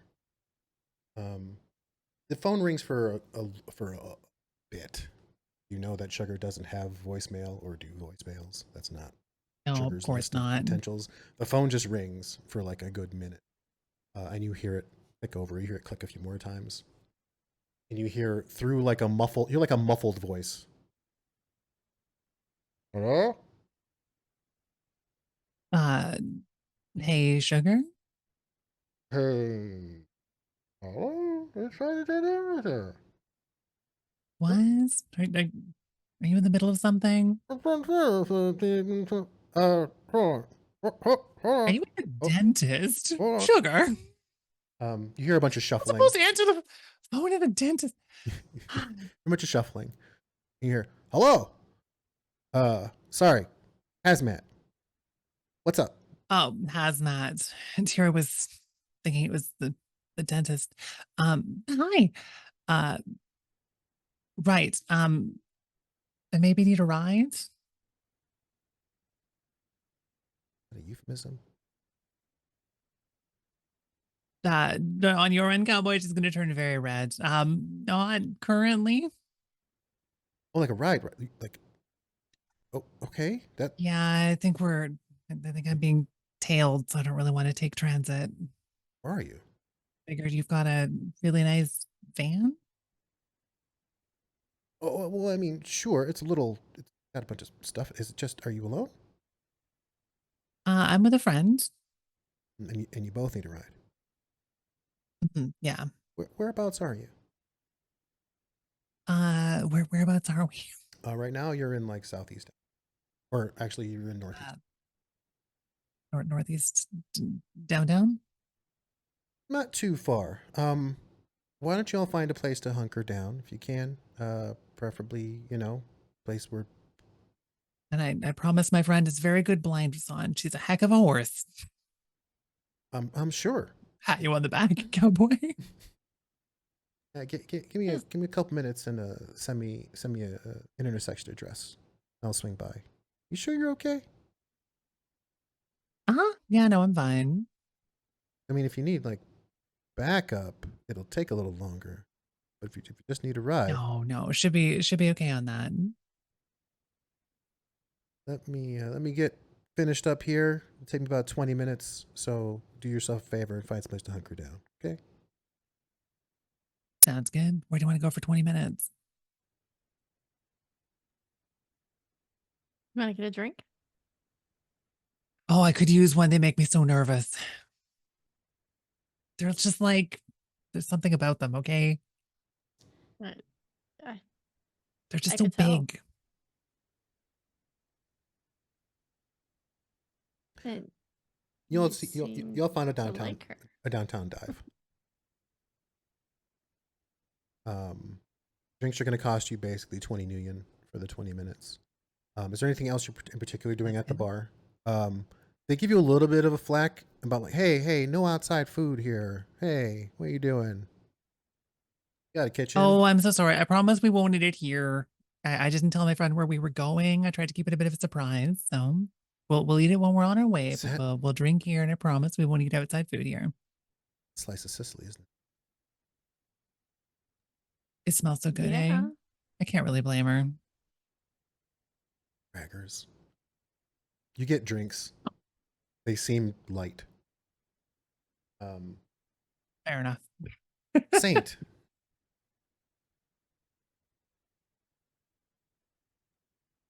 Yes. How are we doing? You haven't really heard anything back from anyone yet. The silence is deafening right now. I'm shaking my head. Somehow subconsciously I'm just shaking my head like It's already been too long. yeah, no, I know. I guess I'm hoping that the people that I work with know better than to come back to this house, hoping that they know that. But I really can't, put all my stock in hope. So, what my plan will be to do is, at least at this point, is to make a call back to Chuck. Okay.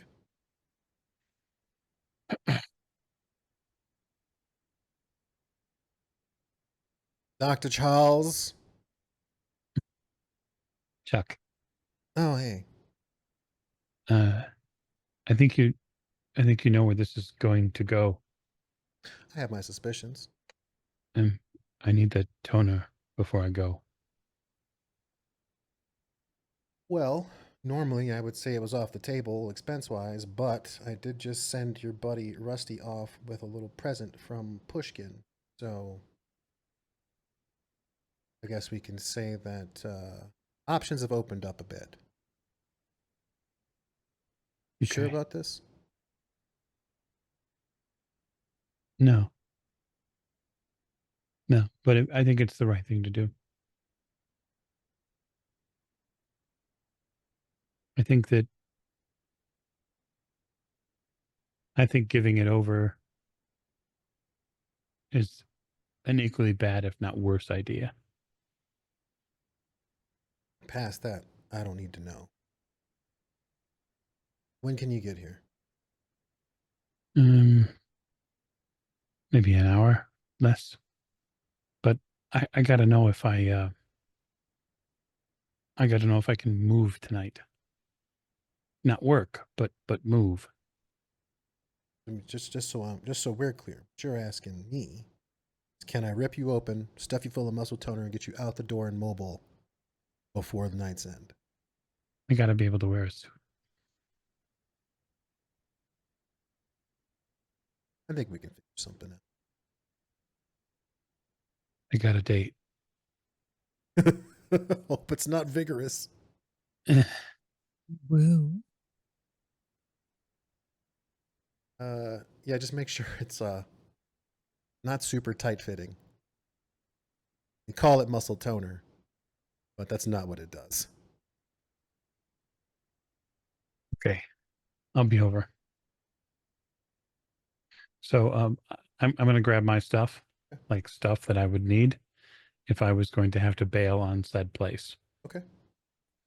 I pack it into a couple of duffel bags with certain things broke down because they're too large.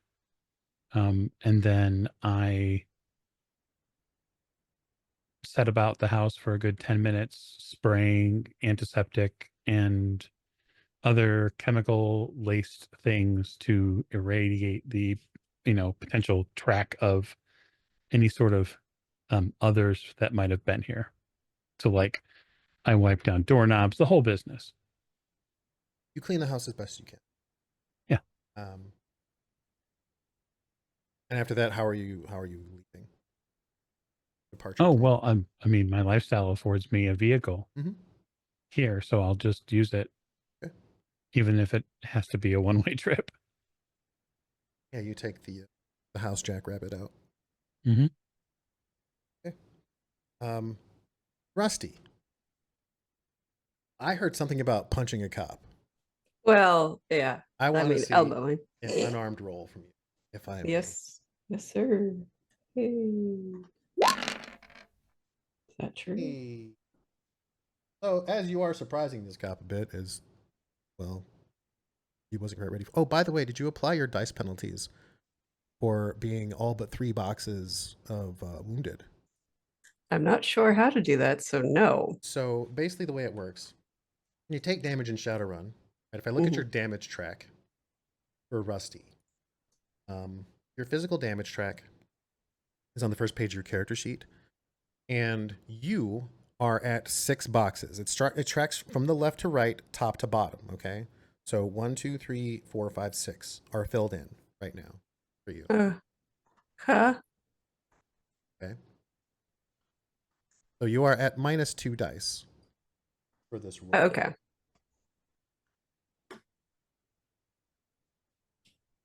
Mind rolling it again for me, Sure. but with 2 less.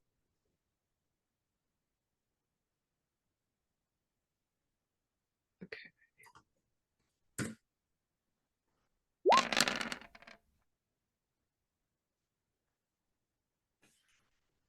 That's fine. Would you like to spend edge on that roll? That'd be great. Yeah. How do I do that? So you just re-roll your failed dice. Okay. So that's like all of them? Looks that way. Definitely looks that way.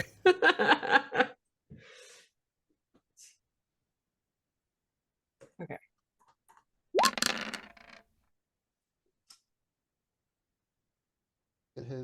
His reaction intuition to dodge.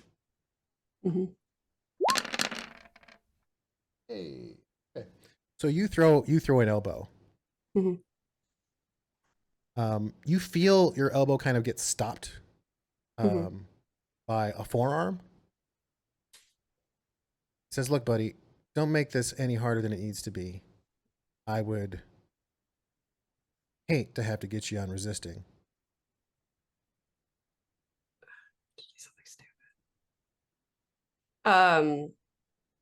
His other hand is still on me, right? Just one He's got, forearm yeah, on my elbow, and the other hand. He's got one hand on your left wrist pinned to your back, and the other one was reaching for your right when you threw the elbow. So that's the hand that currently has the restraint in it, and Okay. that parried your elbow. So Okay. you both have basically one hand free right now. Okay. Gotcha. I'll just be like, yes, sir. Let me get on my feet for you. Let me help you To with make that. it. Oh, okay. Yes, please. Yes, please. Help me up, please. Well, but first he's going to attempt to put the restraints on you. Oh, no. I don't want that. Are you going to resist? Yes, I'm Okay. going to resist. Going to make an unarmed attack. This is a grapple for him, so it's the same roll Okay. for you.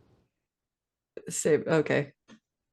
The unarmed combat roll, or is it dodge? So you have a few different options when you're in melee combat. Uh-huh. You can choose. You always get reaction intuition. Okay. If you try to, you can do what's called a parry if you have an armed skill. And we're not going to roll initiative for this because you both are basically about the same. And we can just alternate. But so you can either take your passive dodge, which is reaction intuition, minus your wound penalties, okay? Or you can do basically like a concentrated defense, like a full defense, and incorporate either like gymnastics or acrobatics or like an unarmed combat roll to parry. I'll just kind of do my dodge. I'll just kind of.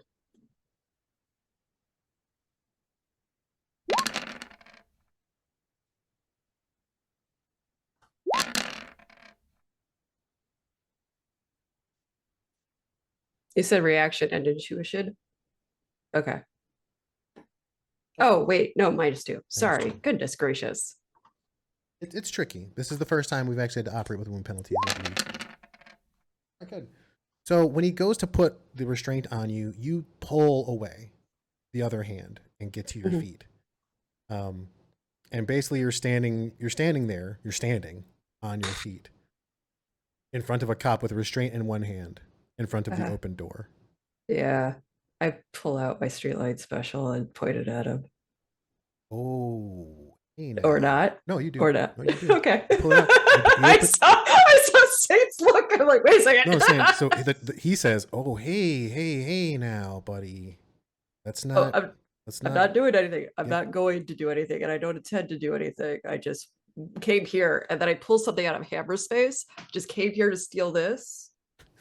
Excuse me. You grab a lamp. Yes. That's all I wanted. I didn't want any trouble, and I don't want to shoot anybody. I'm so sorry for this interaction, but I really, really need this lamp. Making a big mistake, buddy. I can feel that in my bones. I'm not enjoying this whatsoever. Would you like the lamp instead? And I can leave this be. There's nowhere to go. He's outside. Door. That's where I want to go. Said there's unis outside. I make, if there's one noise in here, if they hear anything. Like I said, I'm not looking to hurt anybody. I just want to leave with this thing that I came here to steal. Pardon me, sir. Your unis can stay here, do whatever the hell you want. I just came here for this. Excuse me. And then I start to like shimmy back towards the door. Sorry. I need you to make me an intimidation roll. Intimidation. Yes. I apologized.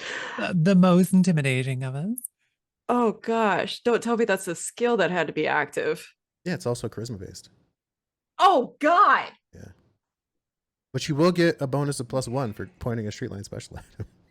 Yeah, but do I lose 2 dice as well or no? But you always have at least 1. So I have 0 dice to roll? You always have at least 1. Okay. Thank you. As you go to step toward the door, he says to you, "You've never shot anybody with the thing, have you?"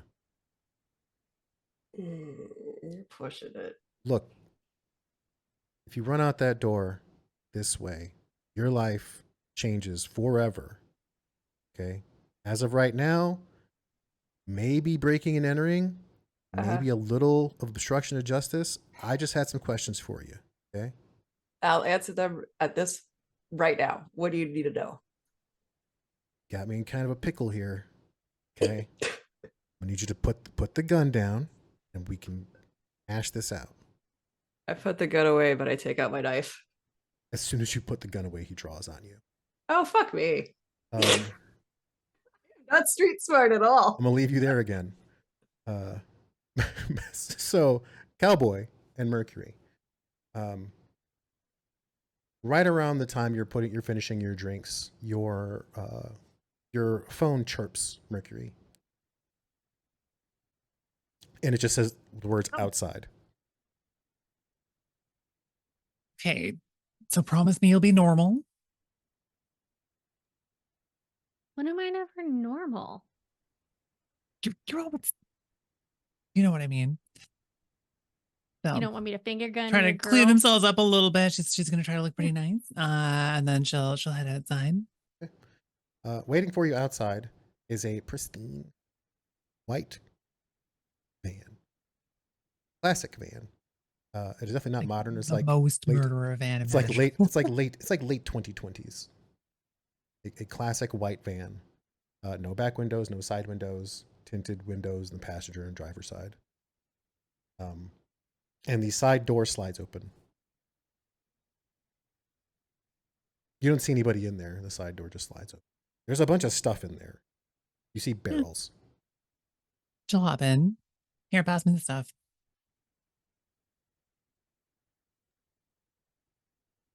Yep.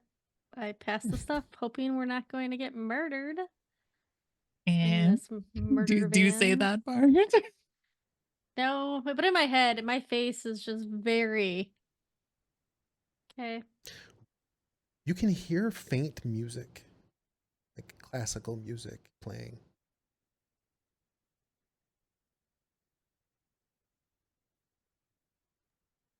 Yeah, I hop in the van.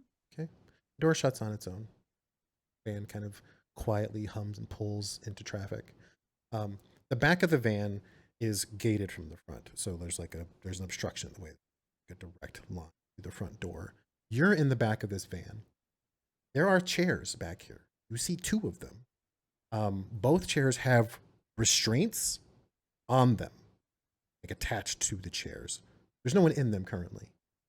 When I say restraints, not like seat belts, like restraints. And the barrels are not clearly labeled. One has an indicator that there's like biological waste material. There's another one that has like a chemical warning on the side. It's like radiation on the side. There's quite a few barrels back here. And the place smells like bleach. And all you can hear over like this tiny crackling speaker is the faintest of classical music. Until it kind of pops and you hear a voice come in. Hell of a day, isn't it? Thanks, sugar. She's gonna tap on the divider. I really appreciate it. Yeah, it'd be a bit more sociable, but like I said, hazmat's the real deal. I know you're in the middle of work. I'm so sorry to interrupt you. She's like playing with her hair. You do what you gotta do. I just hope everything's okay. You're okay, right? Who's your friend? Well, it's Cowboy. Cowboy, this is Sugar. They pulled me out of the dumpster. Look, the chairs back there are clean. I just wiped them down. Nobody's bled in them today. You're welcome to have a seat. No, thanks. She'll sit down. Yeah, Do a little wiggle. it's plush. I mean, I think that they were doing something unsavory in the dumpster. They found me in it, but you know. I mean, my car was partially in the dumpster too, but that's how it goes.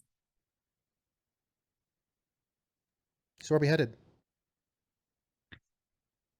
Oh, I didn't think that far ahead. Well, I gotta head back to my work site, but I can roll around with you for the next hour or so. I can only buy you so much time. So, want to hang out in the I think van? we'd only need a few minutes. I shouldn't have back to my place because I'm sure there's some real creeps out there, which is why I really appreciate the ride. I should Yep. make sure the place is okay. Oh well, future me problems. I'm gonna call Saint. Have at it. You probably hear a lot of road noise. Hello. Hey, how you doing? Good. Just running some errands. Okay, a little bit similar. We decided not to take transit back because we met some interesting folks on the ride that seemed to be paying attention to us. So we found another route. Um, do you think we should head? I guess you were talking about us staying together. Do you think we should head back to the last location we were in, or head somewhere new? I wouldn't. I would get a new place. Oh, for whatever you do, don't go back to your place by Wasteland. Oh goodness, no, not after what happened outside of it. Only a total. Yeah, that's real fracked up over there, I'm sure. Place is probably rigged to explode at this point. I Probably. miss my lamp. It's nice. Now, maybe you can get a new lamp, but I wouldn't set foot in Probably. that place. But that was in the dumpster and it worked still too, despite being pulled out, you know? So it's kind of got some like emotional attachment for me. As you all are driving, one of the barrels jostles a bit, and you see the lid slide to the left on one of them. Cowboy, it's someone closest to you, and like a smell hits you as you kind of can't help but glance at the movement. And what you see, I mean, it's up to you as to whether or not it would be something that would be questionable. But what you see is a barrel essentially filled with parts. Yeah, I don't think the body parts so much bother me. It's probably the smell that's coming from there. So I probably dry heave a little. Well, it's not rot. That's not the smell that hits you. It's lavender.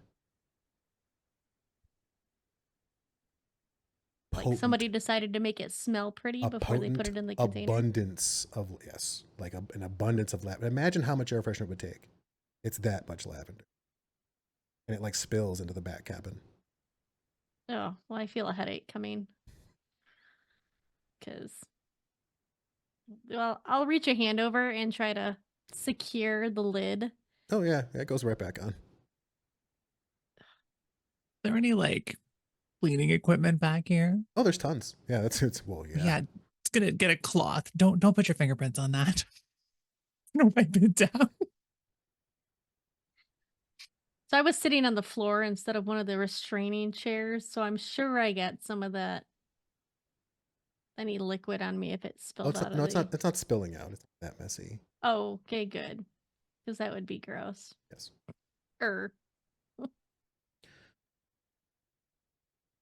Y'all are still on the phone, right? Yeah, so I would secure temporary lodgings somewhere and message me the location. Or at least the general vicinity. What are you thinking, Cowboy? You must live somewhere. He's gonna go home. No, I kind of float from place to place. I'm a floater. Right. And it seemed like you had a pretty good opportunity for a room back there. Yeah, I don't stay overnight with him. What? I think there is there's a motel down the street. A motel could work. Somewhere where we can be discreet.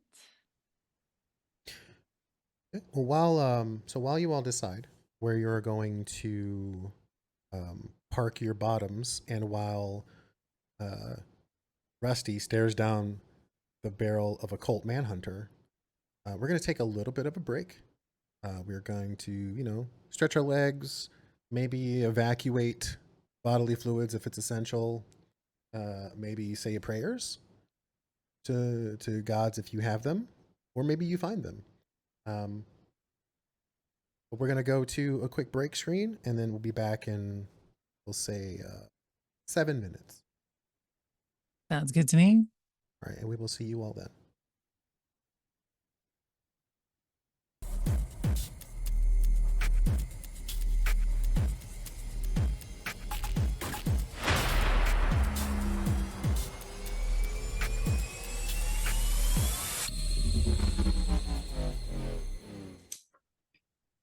Welcome back. Welcome back to the Old Ways live play, Shadowrun 5th edition, drake.Revenge, where our runners are doing all sorts of shenanigans in the cars with cleaners, mucking up buckets of body parts. We'll say having their fair share of social interactions, and this is basically as legwork goes. This is the way it works in the shadows, and then every once in a while, people get caught up, and they end up in apartments with cops that have guns trained on them. But Rusty, when this cop draws on you, it is definitely not with the same level of hesitation or uncertainty that you seem to. This person has probably done this a number of times. They almost seem more relaxed now that the gun is in their hand. And the power dynamic in the room shifts dramatically.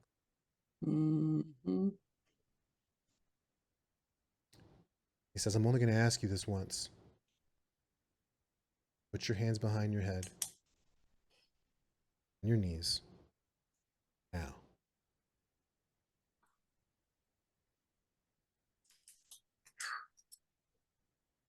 Don't think about it. Don't ponder your options. There are none. You are not faster than my trigger finger. I guess I'll do it with the lamp in my hand. You get on your knees. And as he begins to like move toward you, you see his eyes go from you, right? Because like you're kind of in the doorway and now you're on your knees. He winds around. Where did you put the gun? In my back pocket. Okay. He winds around you, and you feel him he puts one hand on your wrist again, gets that behind you and puts you in like a really awkward arm. And you can feel him brace against you while he fishes your gun out and you hear it hit the floor. And it's when he puts his gun away and goes for your other hand and you feel both of your wrists comes together, you feel something happen. His grip on you tightens, like fiercely, like ferociously. Like it doesn't have the same kind of calculated pressure and control that was there. He starts to shake violently, and you hear him cough, and he falls over you, like topples over your body, and spills like onto the floor in front of you, convulsing. You can see him seize, and you watch as his eyes like wide open and his mouth is kind of open in kind of a voiceless scream. His eyes start to bleed. His ears start to bleed. His nose starts to bleed as he looks at you and like reaches out with his hand as it's shaking and falls over.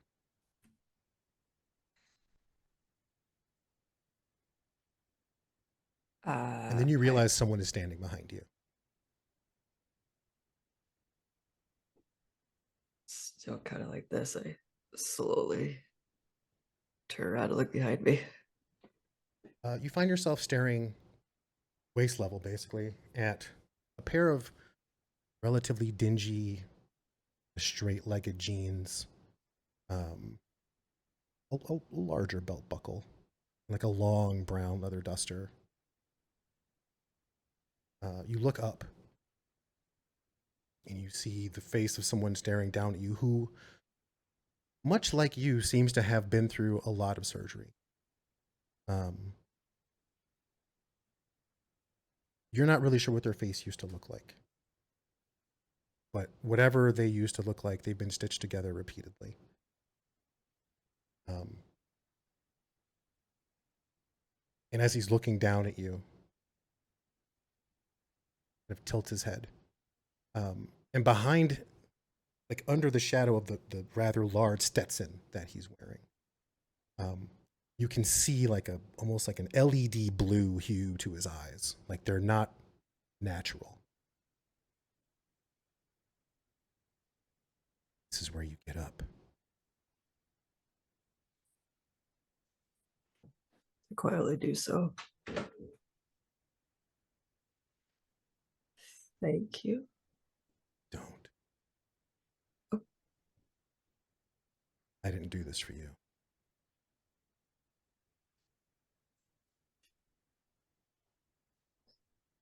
Is there a back exit? Because that's what I'm just gonna leave. Seems you've gone and gotten yourself to quite the pickle. Yeah. While I can say that I'm impressed, it won't mean a whole lot if you end up a smear on the highway or riddled with bullets. So here's what you're going to do. You go out to your car.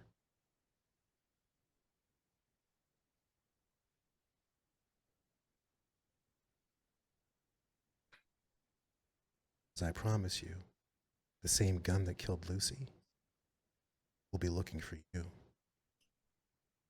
You can take or leave my assurance that its owner will succeed in finding and putting a crater in your body unless you get ahead of the situation.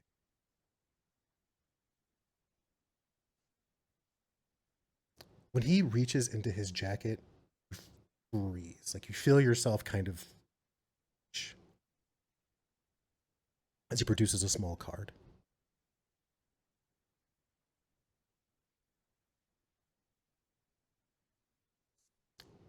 Be at this address at 2200 hours tonight. Maybe we can find a way to get one another what we're looking for.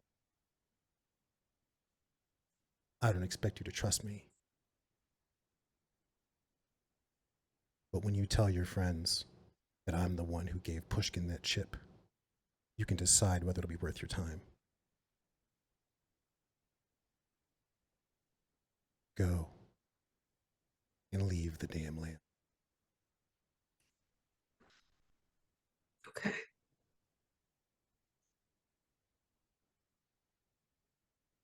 He steps out the way. You see like the cop just pooling. There's just red streams pooling all over him.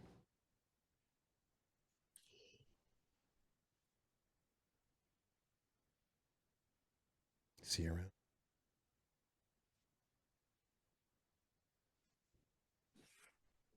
Then I go. When you go outside, you see the uniformed officers. Unconscious. They don't look dead. Well, you're not sure if they're dead unless you check their pulse. But you see two cops asleep, essentially, on either side of the door. It doesn't appear that anybody's out here looking at your car either.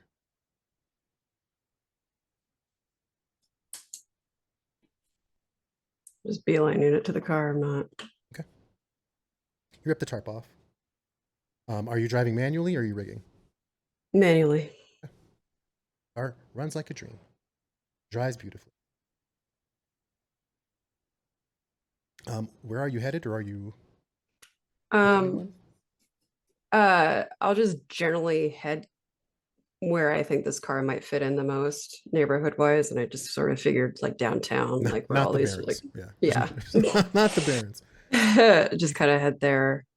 Basically, you can hop on the grid and let the autopilot take you in loops for basically ever. Yeah, that sounds good. Reassess my approach to life, and I think at some point I'll probably reach out to Hello Mercury. Okay. You all had decided to stop at a motel, right? Well, we were discussing options. Okay. Yes, that was my plan. I think Hollow Mercury had a plan to go home with her lovely troll friend. I mean, you know, maybe it'll depend. So your phone is chirping. Your phone chirps as you all are talking. Shoot, I was just right. Oh, hey. She's gonna answer. Hi. Oh, Hi. Fancy hearing from you. How are you doing? Feeling okay? Physically no, and emotionally no. Oh, I don't know how to lost- help you with any of that. That's You want me to call fine. Saint? Oh, he's not with you? Yeah, we No? should probably get everybody on the horde then, I guess, because right, I we'll would do a like to group know where call. to go. Okay. Well, we'll pull Saint into the call. Okay. Once again, This is basically you're in the parking lot outside Chuck's when the next call comes from Mercury. Okay.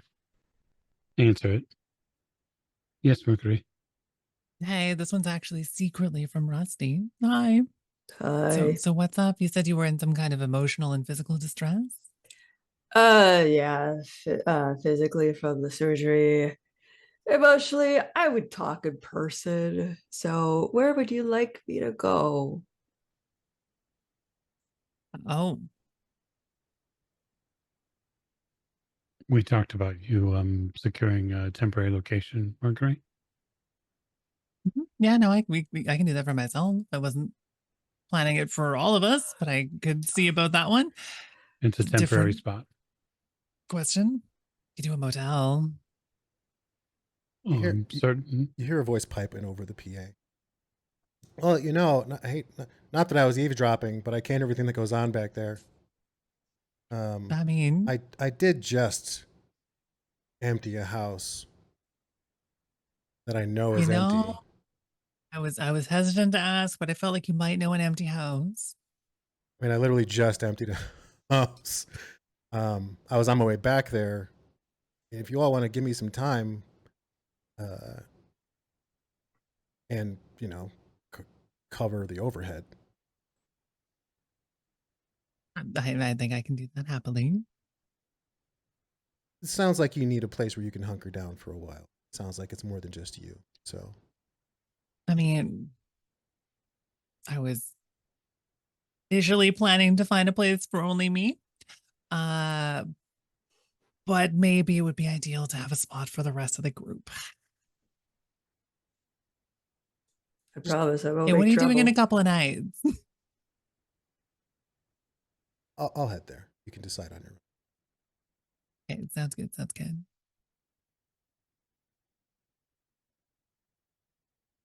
Man, Anyway, that conversation, they all heard that, by the way. It was like over the PA. Yeah. Some random voice Right. chimed in. Mercury's just on speakerphone and also on a PA system. Very concerned with how many voices are on this call. Oh, you don't have to worry about that one. Good. That's just sugar. Wonderful. Send me the address, and after I'm done doing my portion of legwork, I'll be in touch. Do you Sounds need good, a ride, sounds Saint? Oh, no, I have something temporary, Okay. but thank you. You're How's welcome. the connection? It's smooth. It's interesting. It's weird. I like it. I've heard it Yeah. can be quite addictive for riggers. Oh, no. Yeah, I can see that too, actually. All right. Well, everyone stay safe. We'll be in touch soon. Okay. Sounds good. Yeah, you all drive for about another 15 minutes or so when the van stops. And you hear some jostling at the front. And then the side panel opens, and now you see your driver, all 7'10", indiscernible amount of mass to this person. Extremely fit for their size. Extremely meticulously groomed horns, beard. Kind of nondescript features, almost like deliberately androgynous and ambiguous, but not unpretty, just indistinct, like a mannequin. They're like a sculpture. Yeah, in a lot of ways, yes. In many, many ways. Like normally trolls have a lot of, you consider like dermal plating and like pieces that attach to them. All of that has been meticulously shaved and like would almost sanded off. There's no extra material to be had. And the suit that this person is wearing is very, very snugly conformed. They wear black gloves, black shoes, no tie. And a big, big troll smile, big tusk. Mercury. He's gonna go give them a big old hug. Oh, yeah, thanks. Ah, thank you. Oh, so Get the ride. I owe yeah. you one. Points over his shoulder. You see you see a single story ranch house with like a driveway, like a front porch swing, in kind of a sleepy neighborhood. No, it's perfect. Yeah, it's the kind of place you want to raise a family in, or not, based on their last Yeah. residence. Apparently, they had a problem with that. But, as far as I know, most of the houses here are recently constructed. A lot of these places aren't even inhabited yet. So, security's not spending any time rolling through here. Should be clear for at least a couple days.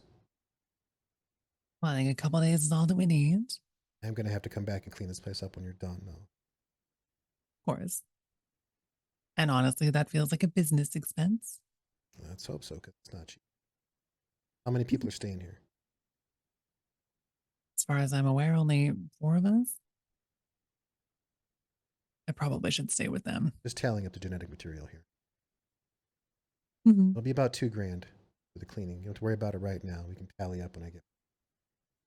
I'm sure that'll be fine. But you know I won't be back till. Mm-hmm. Put some big meaty hands on your shoulders. Ah, shit, you're right. I should eat. We got takeout though. What is that smell? Somebody open my Oh, lavender. right? Pokes his head in the back of the van. Not intentionally. Careful what you look for back here. I'm sugar. Oh, I wiped it down. He offers you a gloved hand. Mitt. It's giant hand. I reach a hand out. I'm cowboy. Pleasure. I restrain myself from. Kind of it's a very gentle grip. Kind of pats you on the hand. Well, it's play safe here. Yeah. Try not to call too much attention to this neighborhood. A lot of potential work here. A lot of divorce clients. A lot of insurance claims to be had. I mean, look, sky's the limit. Okay. I know. We both got to put food on the table. Speaking of, you free in a couple of nights? If I'm still alive, You got I'd love to take you to dinner. You got my number. Yeah, that sounds good. He gives you a lingering hug. You can kind of feel the sigh of concern. And he just I will be alive. I'm fine. I'm just teasing you. All right, get out of here. I don't want to tell you what I gotta go do, but it's gross. She's going to dramatically salute them. The moment they're out of earshot, she's going to be like, aren't they so cute? Van pulls away. Well, that was the most awkward thing I've seen all day. Let's go have some spaghetti or lasagna or whatever. Compared to the lack of chaps, that was the most awkward thing. They're just pretty. I was wearing pants, though. I mean, so you get the address. They could probably carry the whole van, and yeah, she'll share the address. Everybody gets the address. At this point, you and Chuck Saint have discussed your upgrade ad nauseum, but he gives you all the standard disclaimers. Says, look, if you're going to be needing to get out and about for some sort of date post-surgery, I'm acting under the assumption that it's someone you want to be around. Yes. Not necessarily to worry about. If you're a little out of it, are they going to be okay? You're going to be okay? It should be, yes. I just need... If I send you out there without painkillers, you're not going to be able to have half a word with anyone sideways. You should know me by now. I have a pretty good pain tolerance. All right. You know where the parking spot is. Cleaned up. I'll be back in a moment. I go through the standard procedure. strip down, you get cleaned up, you go through basically the decontamination process. Also has the side benefit of grooming you meticulously. Grab a bottle of water and sit in the chair. When Chuck comes back in, he doesn't have the same. He doesn't have the same kind of chipper demeanor that he normally has. He seems very about his business right now.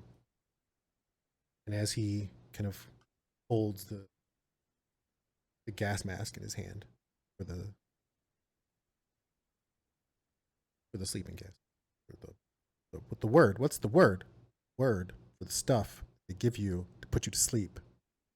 It's like a whole word for it that is just in my brain right now. It won't come out.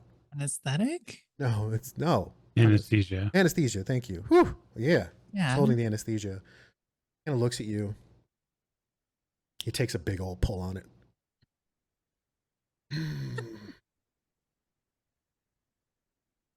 Yeah, and he slams it onto your face. Let's get this done. Dragon Shadowrun. It's the only thing you hear is you pass out. Nice. Rusty, you pull into a cul-de-sac that reminds you a lot of home. The houses here are smaller, cheaper. This is more like the places they told you they lived in before you were born. Kind of like modest, middle upper class, very like suburban residential, as opposed to the super fancy house they have now. Prior to pulling up to this place, would I be able to release my spotter drone to make sure like I wasn't followed or that somebody's not trying? Yep. Go ahead and you can actually roll a sensor. How do I do that? So for you, it's going to be logic plus the sensors of the drone, which if I look at 7, it looks like. Yep. Okay, but it would be 5, right? Because I'm still at disadvantage. Well, yes. Well, no. So the sensors on the spotter drone or the surveillance drone? Oh, I guess surveillance, whichever one fits the situation. That's up to you. So spotter drones are typically used for spotting. So for lining up targets or spotting for but surveillance drones are like meant to survey. Okay. Yeah. So if you're doing it, the surveillance drone has a sensor rating of 3. You can either do it automatically and roll its pilot plus sensor, or roll your logic plus its sensors. Ooh, logic plus sensor would probably make more sense. Go ahead. So that would be 6 because disadvantage. Okay, got it.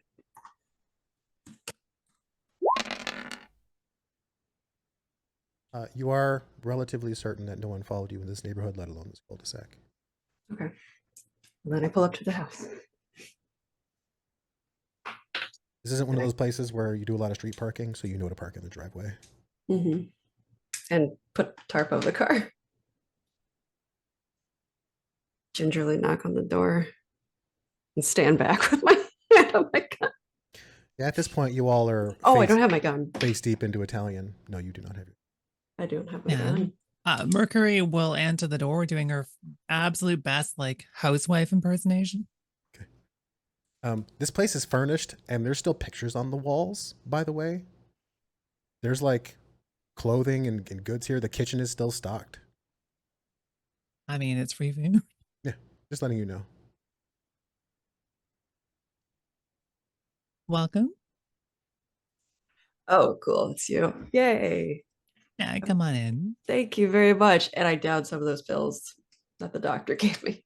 The just any of them? Just 2 of any of them. Just go down the line? Okay. Yes. So you get real high real fast. Perfect. Wow, such a nice place. It reminds me of my childhood, man. This is cool. How'd you find this? The kind of place that I used to live in, and you don't want to know? Cool.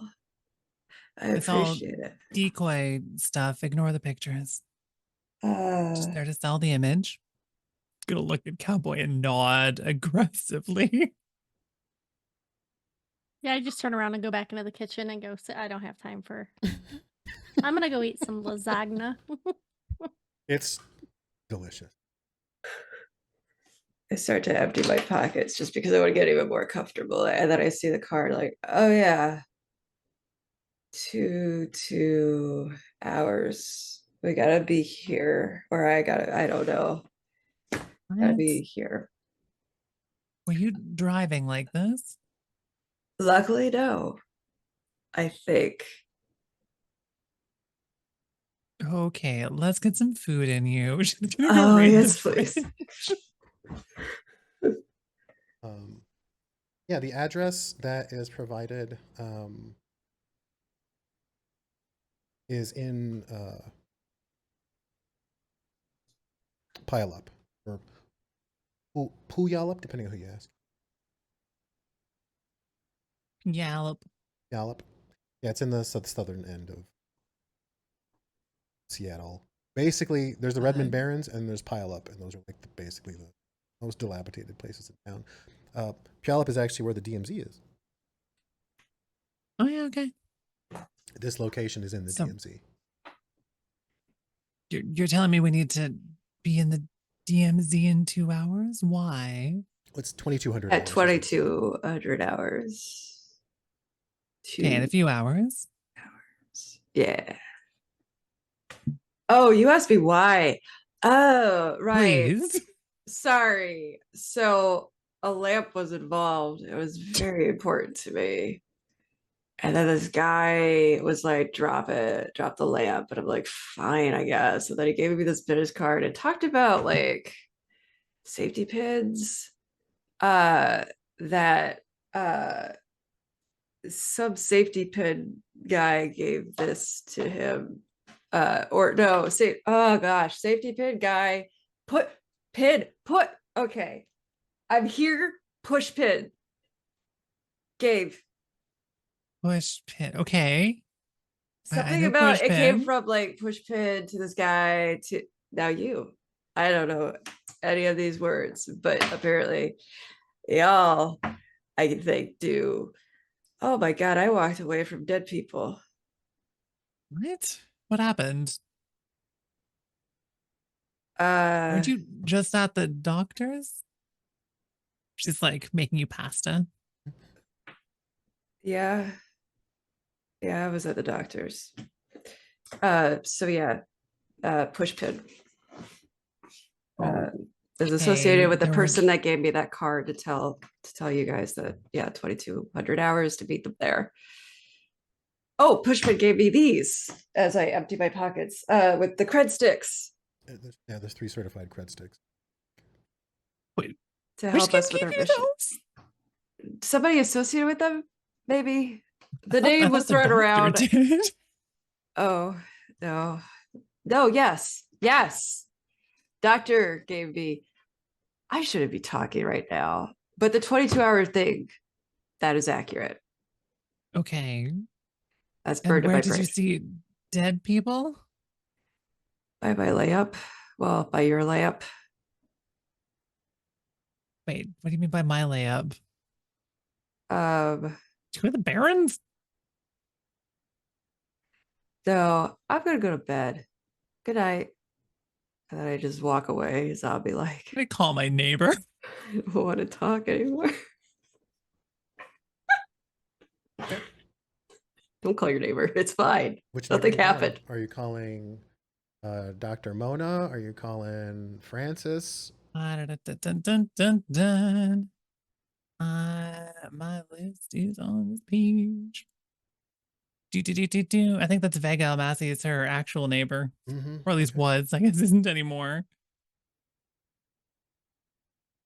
Vega is a fence. That's the fence. Your drunken fence. Yeah. Yeah. Okay. Oh, Vega. Out of the frying pan into the other frying pan. Hey. Hey, Vega, it's me. Oh. Everything okay over there? You okay? Like in the building? I mean, so cops came by. Right, that makes sense. Did She's going to describe Rusty. This idiot come by. Well, so I don't really know because so the cops came by and asked us a bunch of questions. Then the cops came by again and taped off your apartment. What? Yeah, because Why'd they bother doing that? they found a body in there.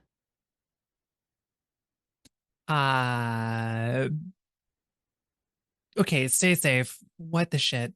Talk soon. Is real fracked up. Hang up on him. I'm so sorry. You get a message shortly after you hang up, and it's words you did not want to see. 4 words. It was a cop.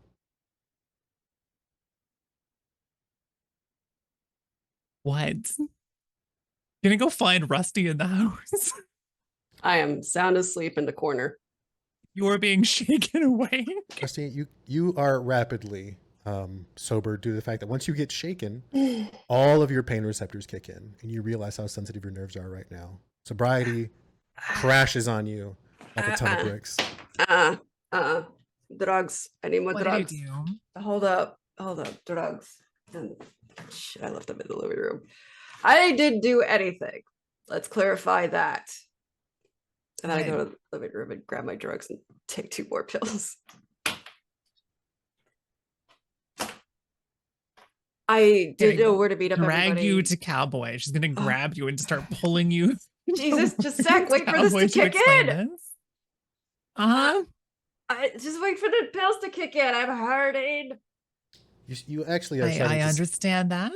Kind of see all the fresh incisions and laser scalpel work that's been done. Hey, yeah, I'll be a little more gentle. Was at the doctor's. Right. I'm a little bit concerned. Oh, I'm fine. Thank you. Not about you. I mean, I'm concerned about you, but that's like a secondary concern to... You said you went to my apartment or my layup or around my layup, and I just got some really troubling news. Oh, what was the news? Why don't you guess? Okay, I didn't see him die. I just saw blood, and then the person that handed me this card was all blue-eyed and had a big duster and a lot of surgeries, and said to meet them at 22 hours at this place. That's all that happened. They were the ones that killed the cop, and I walked away. I walked away without thinking. Oh, just to be clear on this, I'm understanding everything here. You for some reason went to my apartment. Well, yeah. Found a dead cop in the midst of being murdered or something. The cop got murdered after he tried to arrest me. Yes. Okay, so you avoided being arrested, and then a cop was murdered, and the person who killed the cop in my apartment gave you a business card telling all of us to meet them in the demilitarized zone. That sounds accurate. Yes, that's a good summary. I should have stayed with Sugar. Probably. Sorry. Yeah. Trust your instincts next time. Oh. What? I have so many questions. I need very few of them answered, but I guess my entire neighborhood is burned for me now. I think I killed a cop, eh? No. I think I did it, if that makes you feel better. I just really wanted to get a layup for you.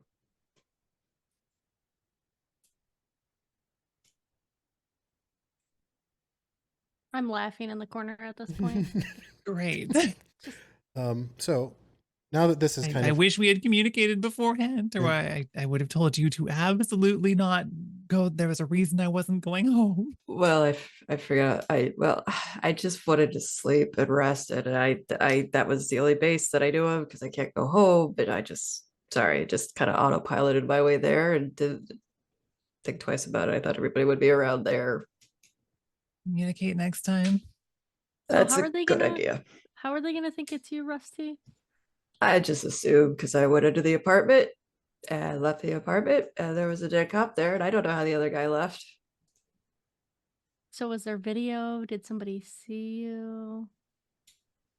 These are all very wonderful questions for someone that has perception in their active skills. Great.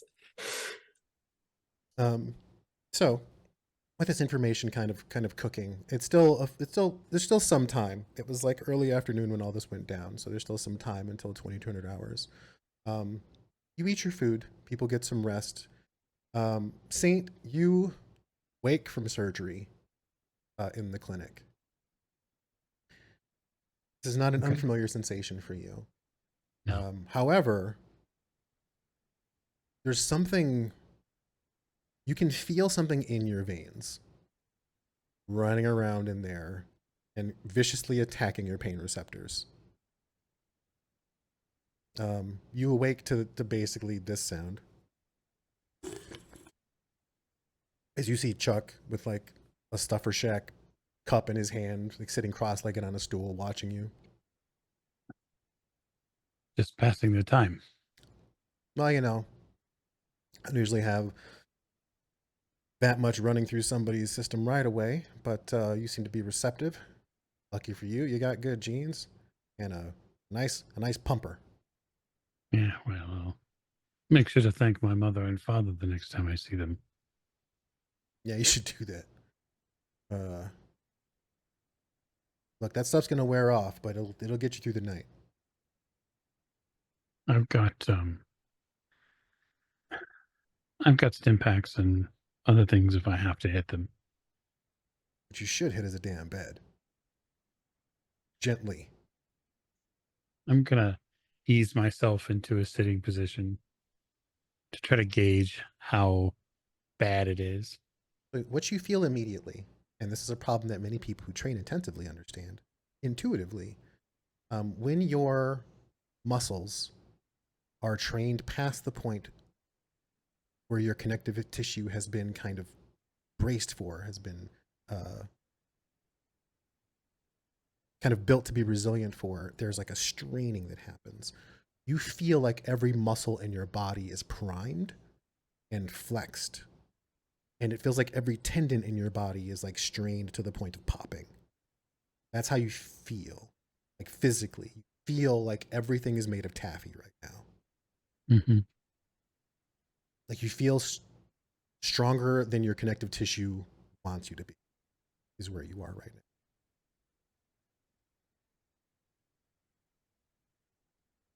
But like every muscle in your body feels impossible to unflex. It's like having a permanent cramp.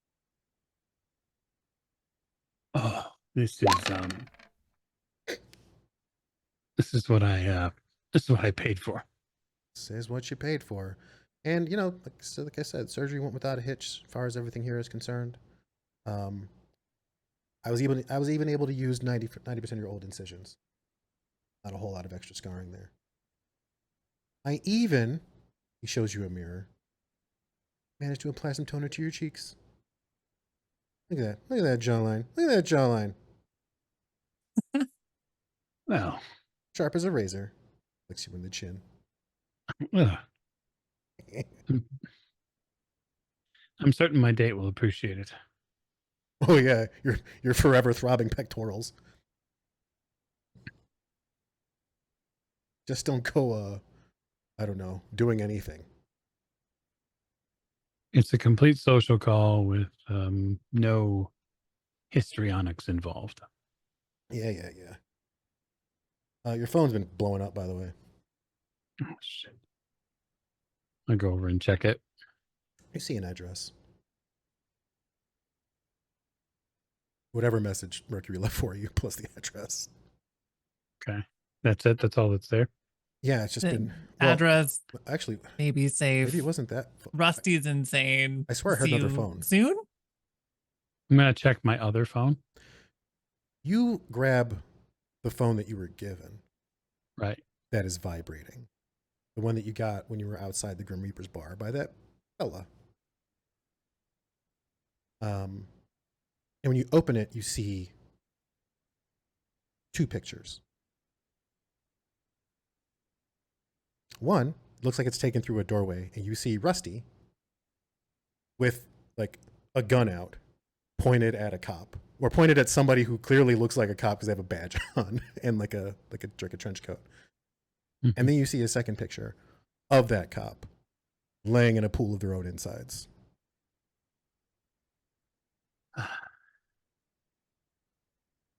Okay. Is there a way with this phone for me to disable the carrier? I mean, you Like could temporarily, not power the phone down, Mm.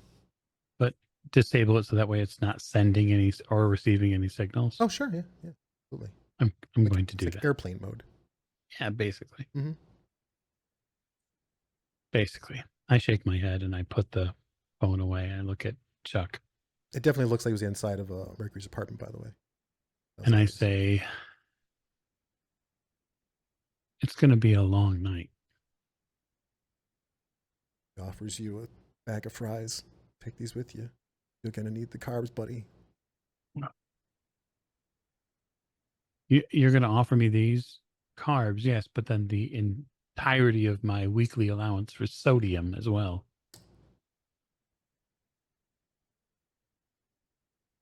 Doctor's orders. I take the bag fries. They smell amazing. I bet they do. I eat them. I consume them immediately. Yeah. So for systematic stuff like Satan has high pain tolerance. Mhm. And he also has quick healer. You just like, so this is still invasive. How much essence Mhm. did you burn for muscle toner? Well, we'll talk about it. Less than technically less than half a point. Okay. So as of right now, you're going to be operating basically at 3 full boxes of damage. Well, 4 full Mhm. boxes of damage technically, but I think that's only a penalty of 1 still. Whatever Okay. your high pain tolerance is, I think will take care of it. Yeah. Right. It'll kick off the modifier, which is nice. So that way I'm not trucking around with dice penalties. Doesn't mean that you don't feel it. No, I It just feel means you all of can, it, it just means you can unfortunately. operate. So the stuff that's running through your system is basically a healing agent. Downside is if you do participate in any strenuous activity, it will attack your system. So Okay, well, I have to play it cool. Yep. I will thank Chuck and tell him that we'll just continue to make the best decision as we can. well, doctor's door is always open. Good. We might need it. Like it or not, y'all are great for business, even if not good for my vagina. Good to know. You need anything before I go? Oh man. No. Just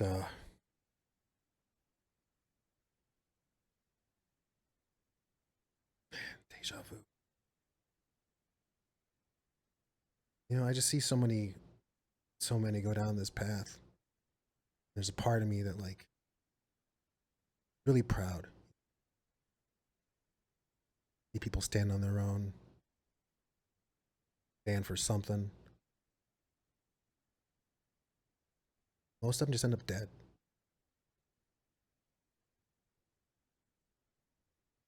No, there's no guarantee that we won't, but we've got something to offload before we do. Well, I'm not gonna wish you luck. Luck's bullshit. Use everything you got at your disposal. Take no prisoners. Enjoy your date. I'll try. I'll go out to the Jackrabbit. I'm going to sort of be a little bit intentional about this. I'm going to get back towards sort of that in-between space between where some of these places are, the Chuck's place and Mhm.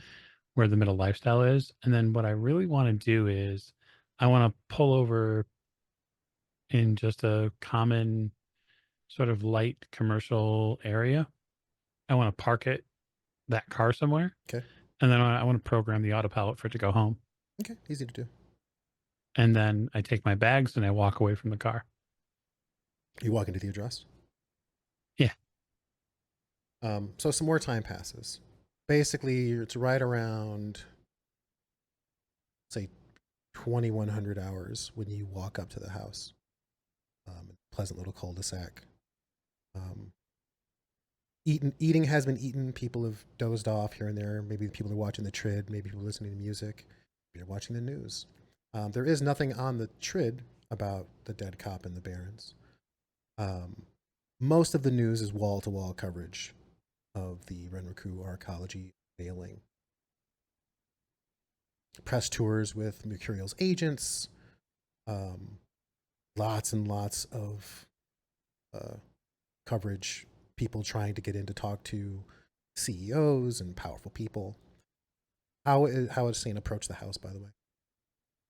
Walking the front door. No, methodically. So I probably approach the house in like multiple different methods.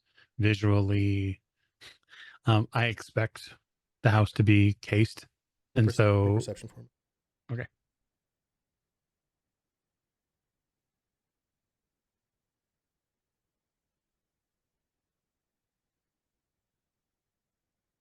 Um,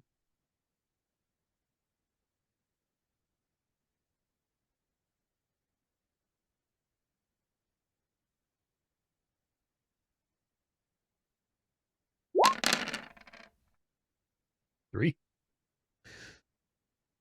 So it's the sun's not out, like dark at this point. You're able to see things pretty clearly. One of the things you realize as you approach the house from various angles is, from this angle, it does not look lived in. It doesn't look like it looks lived in, but it looks lived in the fashion where like in a like a demonstration, like a demo home would be, right? Like there are things on the porch, there are objects around, but everything is very tidy, like very tidy. There's not even you don't even see any blades of grass have made their way onto the porch. Like everything has been dusted. The siding is pristine. Can I sneak into the house? Sure, roll stealth. Back door? 100%. Adjacent to the kitchen. It is.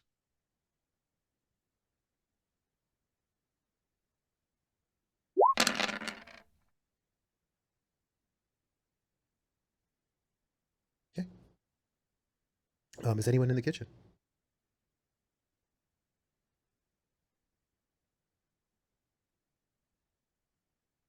Would anyone be in the kitchen? I don't think so. I would have been in the living room. Okay. Laughing at Rusty and Hollow Mercury. Yeah, you slide into the kitchen. Very well decorated, homey, domestic kitchen. Knife block, pots and pans hanging. You can see leftover takeout boxes on the kitchen island. Empty glasses. There's an empty bottle of wine here already. I'd like to have a little fun. I'd like to open up the phone that sent the images to me, Mhm. and I'd like to connect to the local network here, the Trid network that's here, Okay. and display the images on the television as I walk into the living room. So roll computer for me. Sure.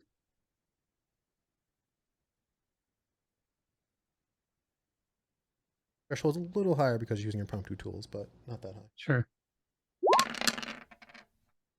That's 4. So those of you who are watching the Trid, the news is interrupted as the image gallery in the house loads. And you see an album. You see what looks like soccer practice for some kid, some teenager. Here's a shot of them making a goal. Here's a shot of them running across the field. Here's a shot of them waving and smiling at whoever it is that's taking the picture. Here's a shot of Rusty standing in front of the doorway of Hollow Mercury's apartment holding a gun on some guy who's got a badge on his belt. Here's a picture of that same guy on the floor bleeding out in 3D. And then a shadow enters the room. Good evening.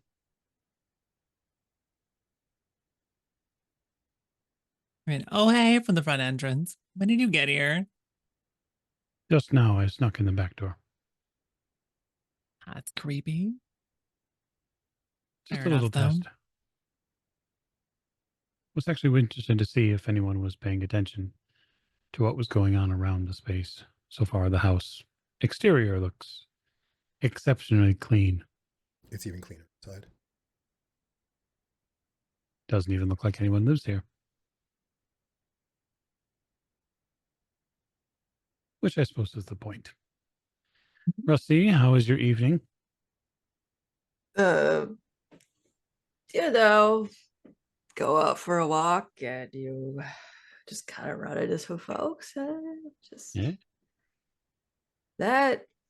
those two pictures look like they tell a story, but it's not the accurate story. I put my hand up. I'm not your father. You don't answer to me. But it's important that we all understand what happened at Mercury's apartment and how it affects all of us. Every time we walk the shadows, we walk a spider's web. Every time we touch a thread, we leave a mark behind. And unless we're careful enough, those threads can come back as hooks. And that's what happened to you. So I'm sorry we weren't there to help you with this problem, but it does seem like someone was there to help you and had the good nature to take pictures as evidence. Yeah, that's about it. No, well, it's far more than that, actually. These are leverage. I point to the television. This Sitting is around the corner. Right. this is leverage in case they choose to put their foot on your back and force you to do something. Yeah. Because you're likely wanted for murder now of a Lone Star detective.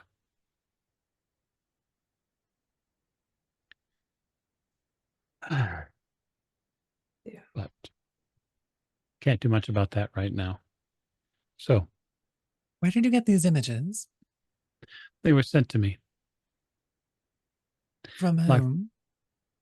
by a man I met outside Chuck's the first It time. was the Grim Reapers.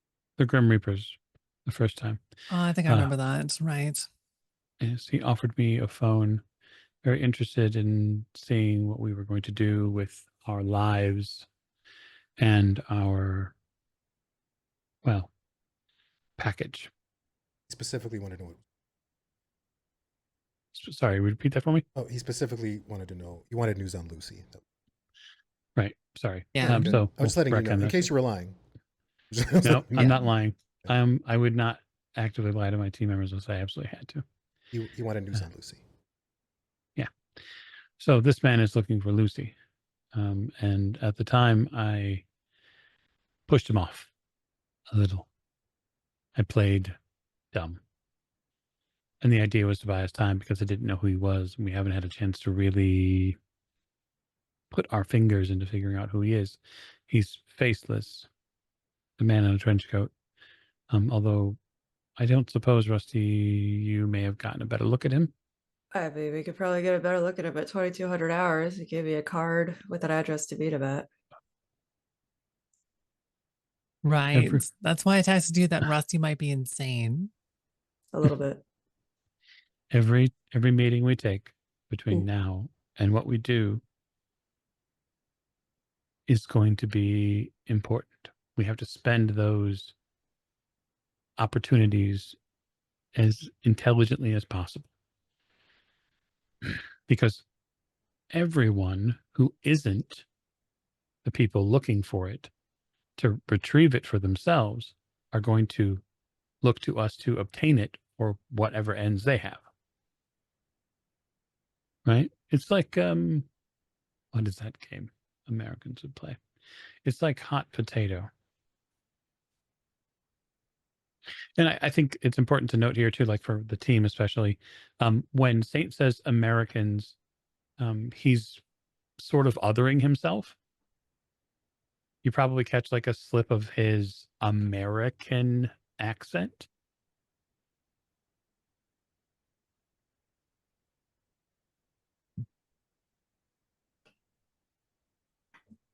Something with your jawline. You seem sharper today. Yeah, I probably do. The dude that gave me the card also said to tell them that he gave Push Kid the data chip. Oh. Okay. That makes a lot more sense than what you told me earlier.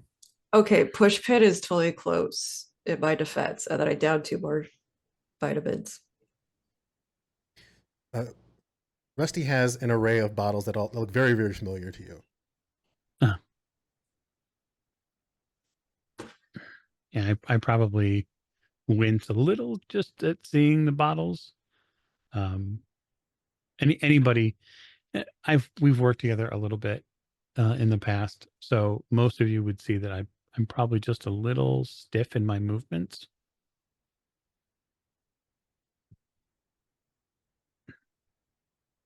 So what does he hope to gain at this meeting? Do we know what he wants? I'd say. So this address, I look at my phone.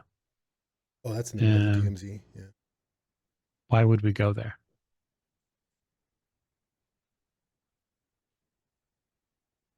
Why would we go into a demilitarized, knowingly go into a demilitarized zone?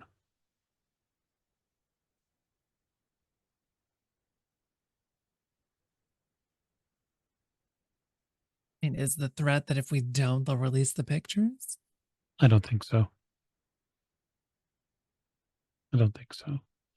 I think Lucy was someone, maybe it was someone to this man. What are the consequences for going into a demilitarized zone and telling this man that the person he's looking for is dead? Hang on, though. So, Rossi, tell me about, this is going to be gross, but the killing. How and when did that happen? It happened when I was about to be arrested. The dude just started seizing, and like blood was gushing from his eyes, and it was a terrible It was sight. in the room, though, right? Yes, it was. It was Shoot in the him room. or anything? I did. If he did, I didn't see it or hear anything. I don't believe. Then why are we assuming these photos came from the person who actually did the deeds? This could just be through a scope. Someone else watching the apartment. The angle is definitely from the hallway. Is it from the hallway? And also, I think, if I remember correctly, the dude that was talking to me said that somebody sniped at Lucy could possibly get me, right? Yeah, his words were the same gun that killed Lucy will be aiming for you. Okay, so he already knows that Lucy's dead. So at least we don't have to give him that news. And that you're probably next. Right. He's also telling you that you're the next target. Oh, that's fine. But I deserve that. Lucy was hit, what, 200 to 300 yards away? You don't want someone who's good at that range aiming at you. Yeah. All right. Well, we have a couple of choices. We could go to this meet. We could discuss whatever it is that he wants to discuss. But we're going to run the risk in a DMZ of needing to be prepared to use deadly force and potentially shoot our way out. It's a demilitarized zone, which means there's no law enforcement, there's no rules, and the people who go and live there do for very specific reasons. If I need to go this alone because this is my best, I completely understand and will do so. I don't think it's your mess. Come on. That sounds even more crazy. I feel awful that I didn't warn you not to go back to my apartment. I'm startled that you did. But I feel some responsibility for that. And I don't want you to go into the DMZ alone. Right. That. There's opportunities here too, right? They want something from us, clearly. Maybe potentially they want something from you. But there are opportunities to negotiate positions, right? We could learn something potentially, if we don't get our ass shot off. Cowboy, how do you feel? I think it's gonna be an adventure. However, I don't have any of my guns. Why not? Well, I left them back at your place because we went incognito to Dante's place. All right. So I I'll can need fetch them. Well, yes. No, I can't have new weapons. Okay. There's no time for you to pick up new arms at this point. Not without having to pay through the nose to get them on short notice. You could go down the street, perhaps near one of the Bunraku parlors, and rent a gun if you'd like, though. Give me another perception test inside, Saint, by the way. Boy. Is it about the lavender? Just tell me. No, it's not the left. Wouldn't that be lingering? 4 successes. Good. Your eyes drift to a table where you see a bunch of things, like a bunch of random things that look like there was a collection of pocket material. And amidst the things, you see 3 cred sticks. Identical. Whose are these? I gesture to the table. Ours. The doc gave them to me. He said they were from Anchovy. Anatoly. Anatoly. Professor Anatoly. Okay. Okay. And what are they for? That's it. Just give it to me. Untraceable 3 cred sticks. All right. I pick them up and start I roll over the cred stick and see what the display says. Each one has 63,000 million. There's 3 of them.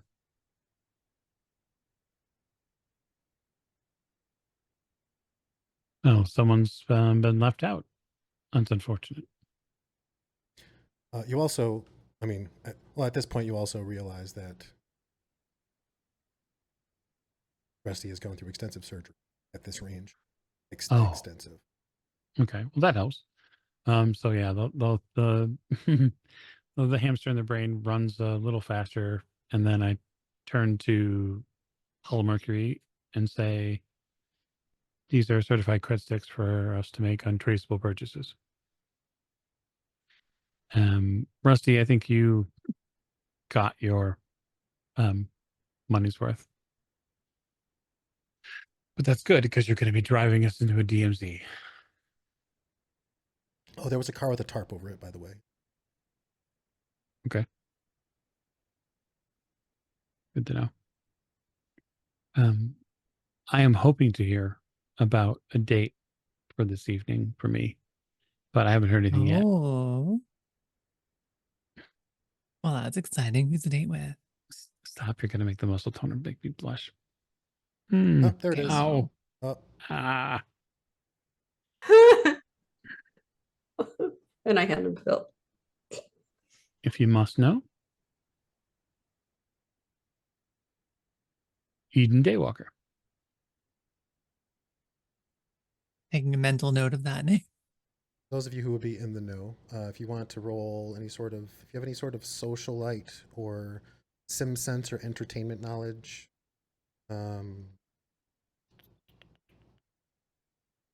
area knowledge, Seattle would work as well. You want to roll it. You can do area knowledge Seattle, actually. Do-do.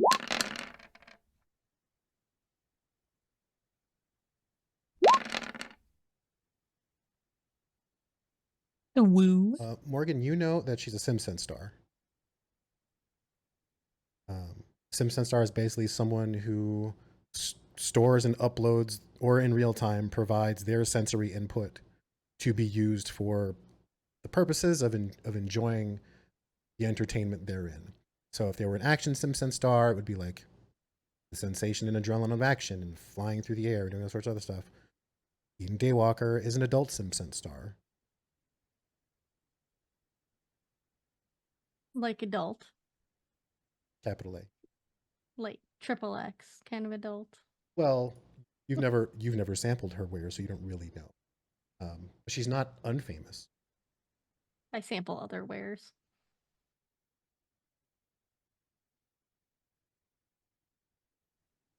But yeah, very, very well connected.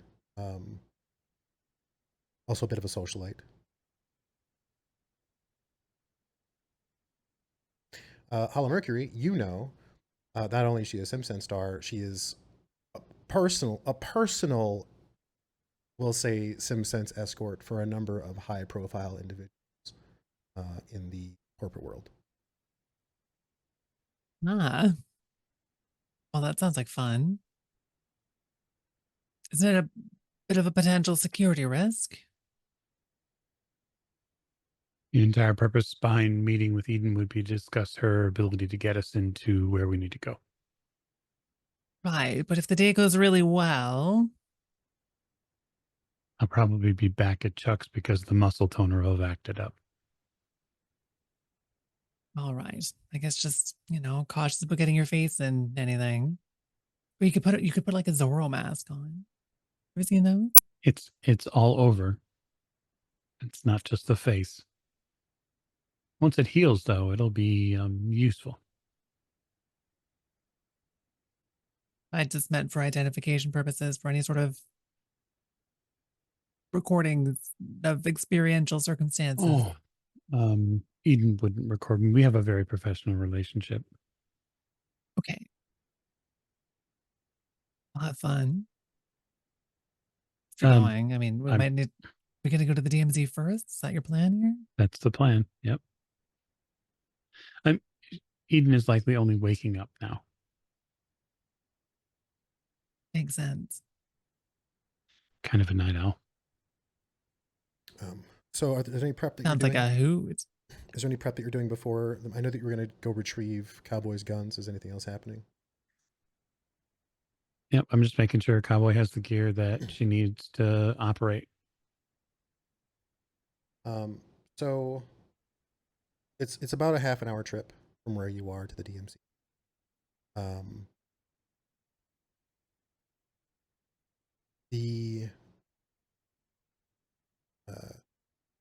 I'm assuming that Rusty's going to be driving. When Rusty pulls back the tarp on the car in the driveway, you see, again, before you, a custom Black Pearl Eurocar Westwind 2000 2053 model.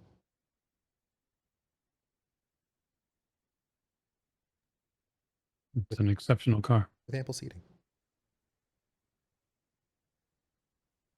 All right. Well, we'll just try to keep it in one piece.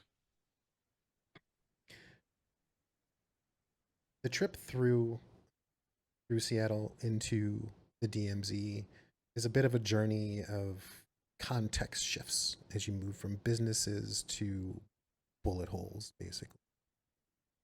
The DMZ, as you approach it, has a bit of a smell. There's no direct paths toward the address once you cross like barbed wire concrete slabs that make up the outer perimeter. The car handles well, and it manages the uneven roads as well.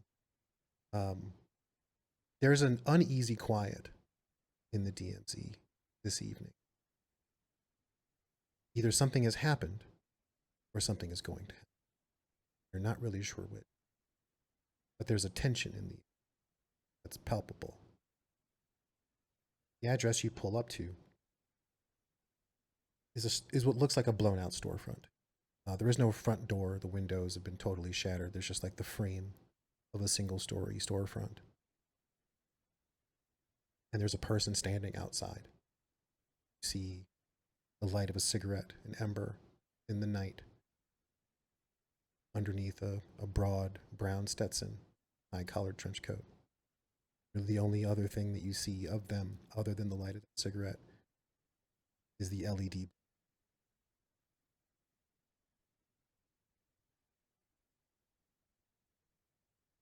And that is where I'd like to leave you this evening, in the DMZ. About to have a meeting with maybe someone who was here to help you, maybe someone who was here to kill you, maybe someone fun. Never really know. But with that, I would like to award our friends some karma for tonight's events. So you can go ahead and take 5. Woo. We're moving things along. Everybody got to do a bit of advancement today. And if there are karma expenditures that you want to handle, just let me know and we can get those things polished out. But any comments, questions, or concerns before we move on by our colorful cast of individuals? I mean, so many concerns, but that's just in game. Good. All right. Well, if you wouldn't mind beginning our outros, beginning with Mike in the upper left.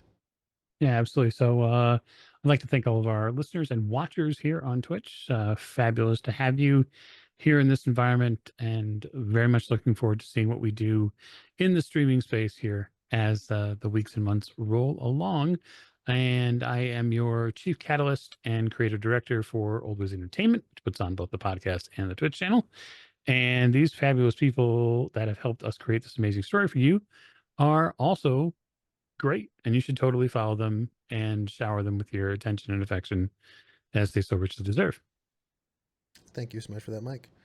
Yeah, we have a great time in the space. We got lots of stuff brewing, lots of stuff cooking, lots of stuff cooked, pre-baked, pre-made, already out with the microwave for you. Check it out. In the lower left, if you wouldn't mind. Hi, I'm Pessimistic. I've been playing Rusty tonight, the allergenic, really, as Mercury said, crazy little character. This was a lot of fun tonight. Thank you to everybody that joined us. Thank you to any new followers, any new subscribers. Thank you so much. And I hope to see you in the next episode. Oh, I'm sure that we will see you next episode. Past that, who can say, right? In the lower right. Yep. And again, this is Morgan. I play Cowboy. Pronouns are she, her. I'm a cast member on the Old Ways podcast. Stop over to Discord, say hey. Always got people, John away over there on a variety of subjects. I'm really, happy to be here. Happy to have fun with these fine folks and look forward to the next game. And we look forward to you and everything that is soon to follow, Dante or otherwise. If you wouldn't mind seeing us out in the upper right. Oh my gosh, that's me. Hi, I'm a bunny, bunny-hearted, Shanner, or they and them. My name is also Millie. This has been a blast. I had a ton of fun today. Thank you all for game. Thank you for playing. Thank you for running, Lyco. Thank you everyone who's here on the Old Ways. This is really lovely. I'm so hyped for next time. I can't wait to explode in the DMZ. And I can't wait to explode upon you in the DMZ. Are we doing phrasing? Are we still? Sure. I've been Leko, your game master. You can also catch me right now doing the Old Ways Mage the Ascension of Babylon, now airing on where a podcast may be found and on YouTube's. Yeah, I also stream occasionally playing Fallout 76 or doing game dev on Twitch at Team Leco, TEAMLECO. If I don't catch you there or I catch you somewhere else, I'll catch you here in 2 weeks where we will have a conversation, at least. Yeah, we'll see you next time.